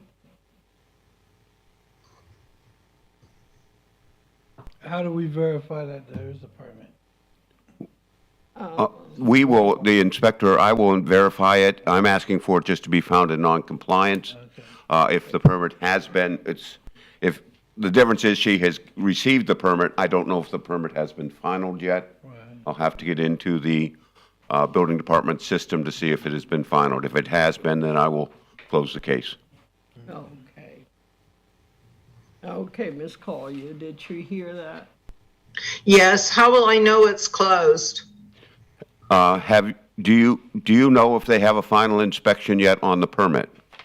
I called Mr. Yates last week, so I can't answer for Mr. Yates as I did not hear back from him. Do you know if the work's been done? The permit, the work was done without a permit. One section of fence was put up, and now it's been permitted. So I will check that. If it's in compliance, I can get back with you, or you can contact Inspector Yates. He will be back on Monday. All right, thank you very much. Okay. So the motion, I'll make a motion that, what did we say here? Non-compliance. That the respondent is in non-compliance until 1/4 to come into compliance or be returned to the board subsequent meeting for consideration and fine up to $1,000 per day until compliance is achieved. Second. Second, all in favor? Aye. Close enough. Okay. 26 now. Ms. Collier, what about 31? 26. Other ones. Case number 26. Okay. Case number 26, page 10. CEB 1022235, Alan M. Corn, 7 Waterman Circle.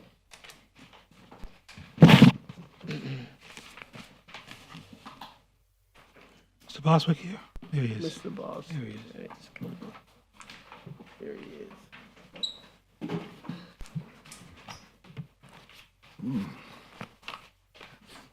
And then number 3.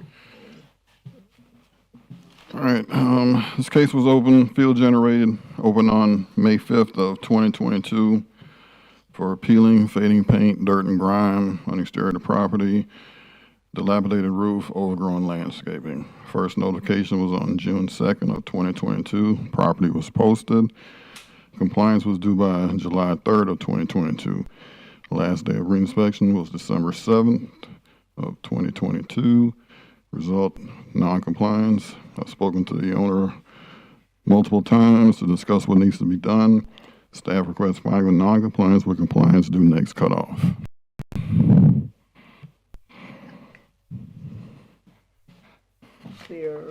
Do I hear a motion? The chair will entertain a motion to find the respondent in non-compliance. I would like to make a motion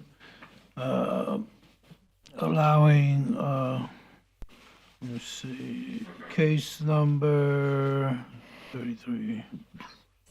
26, 10-22-235 until next next day, next cutoff. Got a problem with cutoff. To our next cutoff, and to come into compliance at the next cutoff, return to the board at subsequent meeting for consideration of fine of up to $1,000 per day until compliance is achieved. Second. All in favor? Aye. Merry Christmas, everybody. 31. Case number 31, CEB 1122253, Christina Ramdula.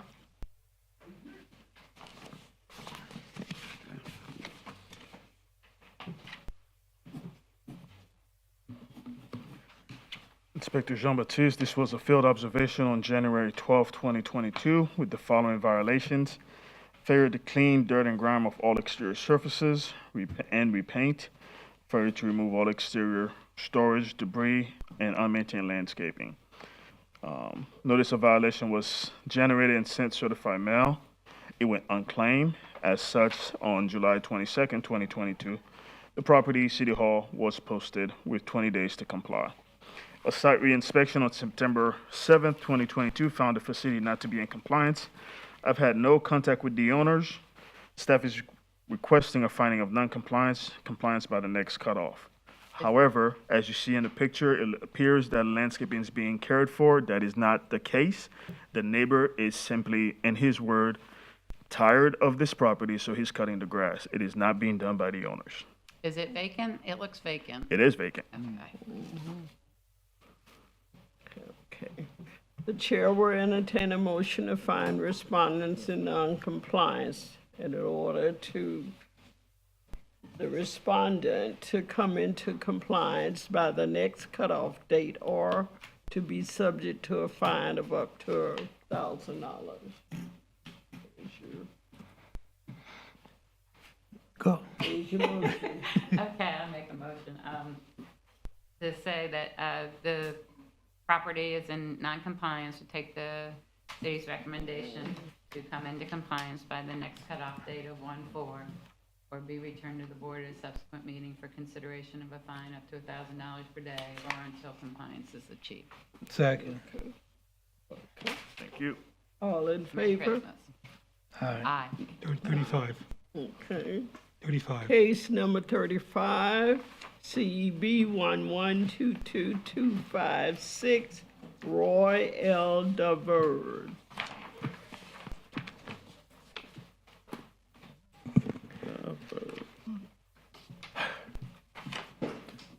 Good morning, Inspector morning. Stinson, Code Enforcement. This case was complaint driven, had excessive outside storage of junk and debris and damaged driveway. Notice was generated and received by the property owner on 8/17/22. Re-inspections, the last one being yesterday, the property remains in non-compliance. We're asking for compliance by the next cutoff. Any contact? I'm sorry, John. We have had contact, it's just, no progress.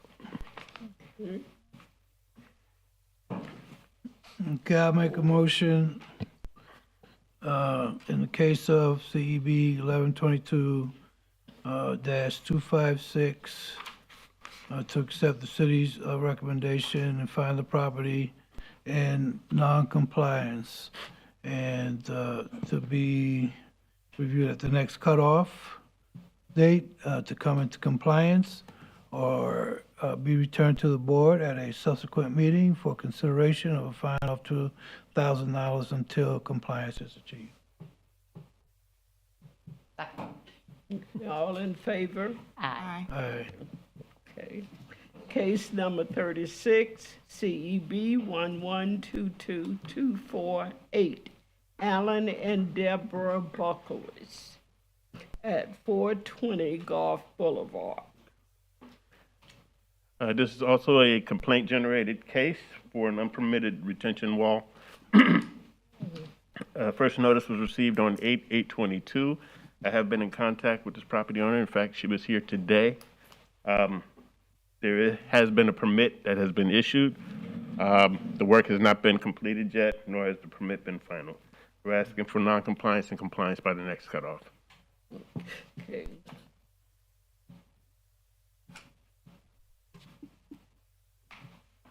The chair will entertain a motion.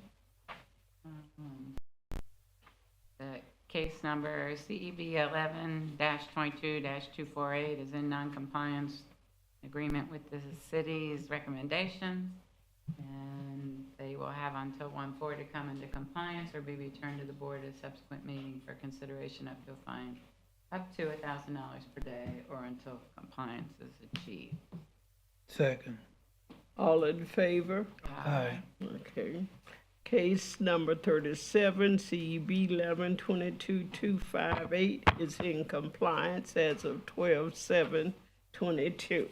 Case number 38, CEB 10-22-236, William Thomas King at 335 Williams Avenue. This case was also a field-generated case for damaged fencing. First notice was received on 7/19/22. I have had contact with this property owner. So they removed the damaged fencing and installed a brand-new fencing on the entire property without permits. So we're asking for non-compliance and compliance by the next cutoff. Could you Here will move the entertain a damaged motion. fencing? Remove the damaged fencing and put up. Do they have to replace it? No, they did not have to replace it. They could have come into compliance by repairing it, replacing it, or removing it. But they chose to remove it, and then they put in a brand-new fence all the way around the property. With no permit? That's correct. Okay, that's what. What is the motion? Chair will entertain a motion. I would like to make a motion that in the case of CEB 1022-236, that is found in non-compliance and would need to come into compliance by the next cutoff date, and return to the board at a subsequent meeting for consideration of a fine up to $1,000 per day until compliance is attained. Second. All in favor? Aye. Aye. 45. Next cutoff. Case number 25. Oh, 45. Oh, 30. 45. Which one?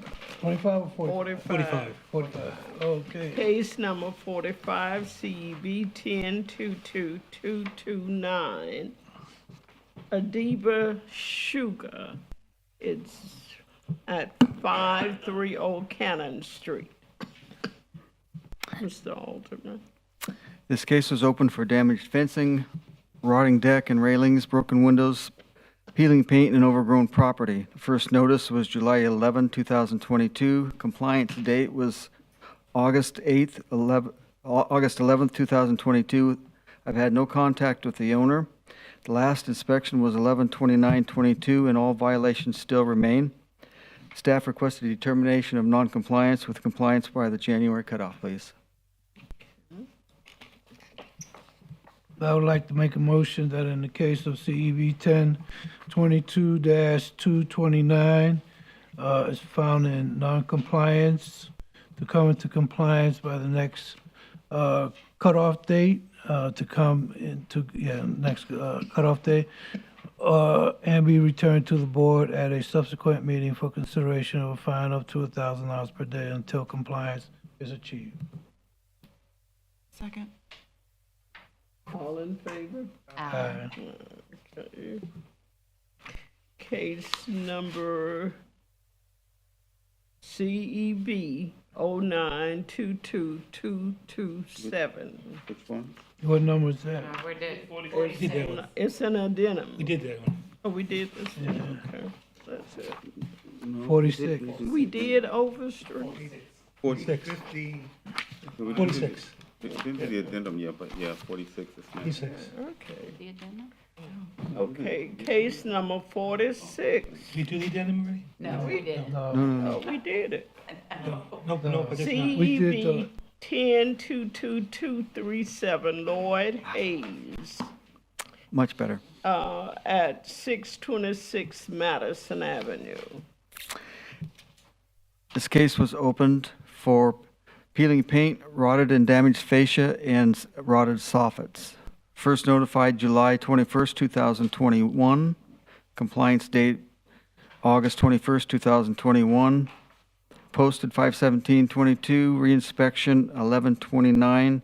All violations still remain. Staff requested determination of non-compliance to come into compliance with the due by January cutoff. Okay. The chair will entertain a motion. Somebody else? Okay. Motion. I'll make a motion to accept the city's recommendation to come into compliance by 1/4 or be returned to the board at a subsequent meeting for consideration of a fine up to $1,000 per day or until compliance is achieved. All in favor? Aye. Okay. I didn't have the addendum, but what was the results of this? We didn't do it. We didn't do it. We did We 47. had not done it yet. Okay. We did 47. Okay, thank you. Okay. So, am I missing any except this one? Just the addendum. This one here, Overstreet. Just the addendum? That's the one. The Overstreet, okay. Now, CEB 09222227 Don M. Overstreet of 712 North Halifax. Since the last hearing on September 8th, the inspector has had no contact from the owner. They've made no progress, except possibly adding sandbags to hold the wall up. Staff's requesting a fine of $100 a day with a cap of $10,000.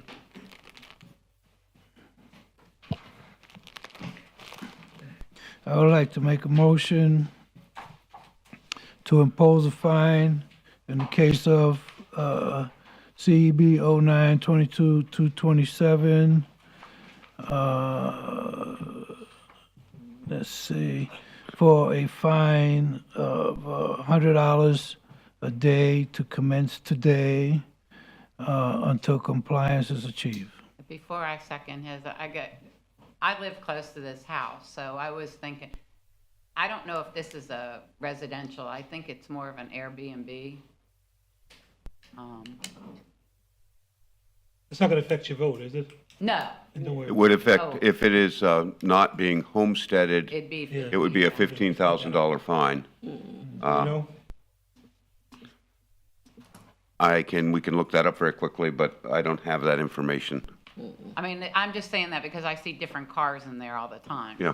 So, You just make it 15, leave for 10? What do you wanna do? I just look at my surroundings and be careful where I'm walking. Contingent upon the finding that it's, Homestead. Well, I'll second and, We'll adjust it. on our side. Okay, you can adjust it. Yeah. With continuing, it can be adjusted later. Okay. Second, second. all in favor? Aye. Ah, Thank you. That's that it. might be why she We're never done.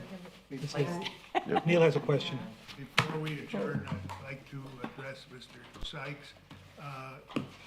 I attended a CRA meeting about 2 months ago, and the planning director made a presentation about a new sign ordinance, and it would affect future cases, or maybe even today. I don't know. I don't know whether it passed, in process, or let us know. I noticed offense order. Completely changed some of the ways that you repair fences, and you didn't have Fence. relaxed rules, and it's important that we know that, but if we're gonna hear fence rules. As I get information, I'll make sure you are aware of it. Somewhere, Right now, there have been no changes that I'm aware of. yeah, it's somewhere in the process, because they made that presentation. So I do have a question about this easement thing, because supposedly I have an easement that runs through my yard for AT&T, but my yard is gated. So, Means what you'd have to do, you'd have to, at your expense, move the fence. AT&T got to get in there. But it's your property. Yeah, that's why I said knock it down. I used to work for, a light company. I mean, I have no problems with letting AT&T on my property. Yeah. But I guess when she said that the fence line ran right through, that it got me concerned about my property, but I don't, I mean, I'm It's just not a right, gonna it's just say- a right of use. They have a right to use it if they need to use it. Okay, and that's fine with me. Still your property. And the Still your manner in which property. you do it generally has to do with whether it's emergency or not. But Well, and I don't care. they have a right to use it Yeah. at will. And I don't care if they It's come in. it's still your property. It's change title. And I've had And a it'd be nice big, if they come and clean it up after, I mean, I had AT. No, we keep it, I mean, we clean it, so it. They went and threw stuff all up in my tree and all that stuff and left it all, and I called they them, came and and, man, they told I don't mind once, but they came back, fixed it and cleaned it up better. But this is what I want to say, besides feeling lousy, and I may not have a home when I leave here, but I am so proud of Daytona PD. I just love seeing them on TV. Now, maybe y'all think that's a little wacky, but I think it's great. I really do. And to see the officers, you know, I think it's really something we should have been doing a long time ago. Ms. Hahn, I want to thank you for running this meeting today. It was an easy Are meeting. you It was an easy kidding? meeting. No. Thank you. Okay. This was a fun meeting. This was a- I'm glad you like it.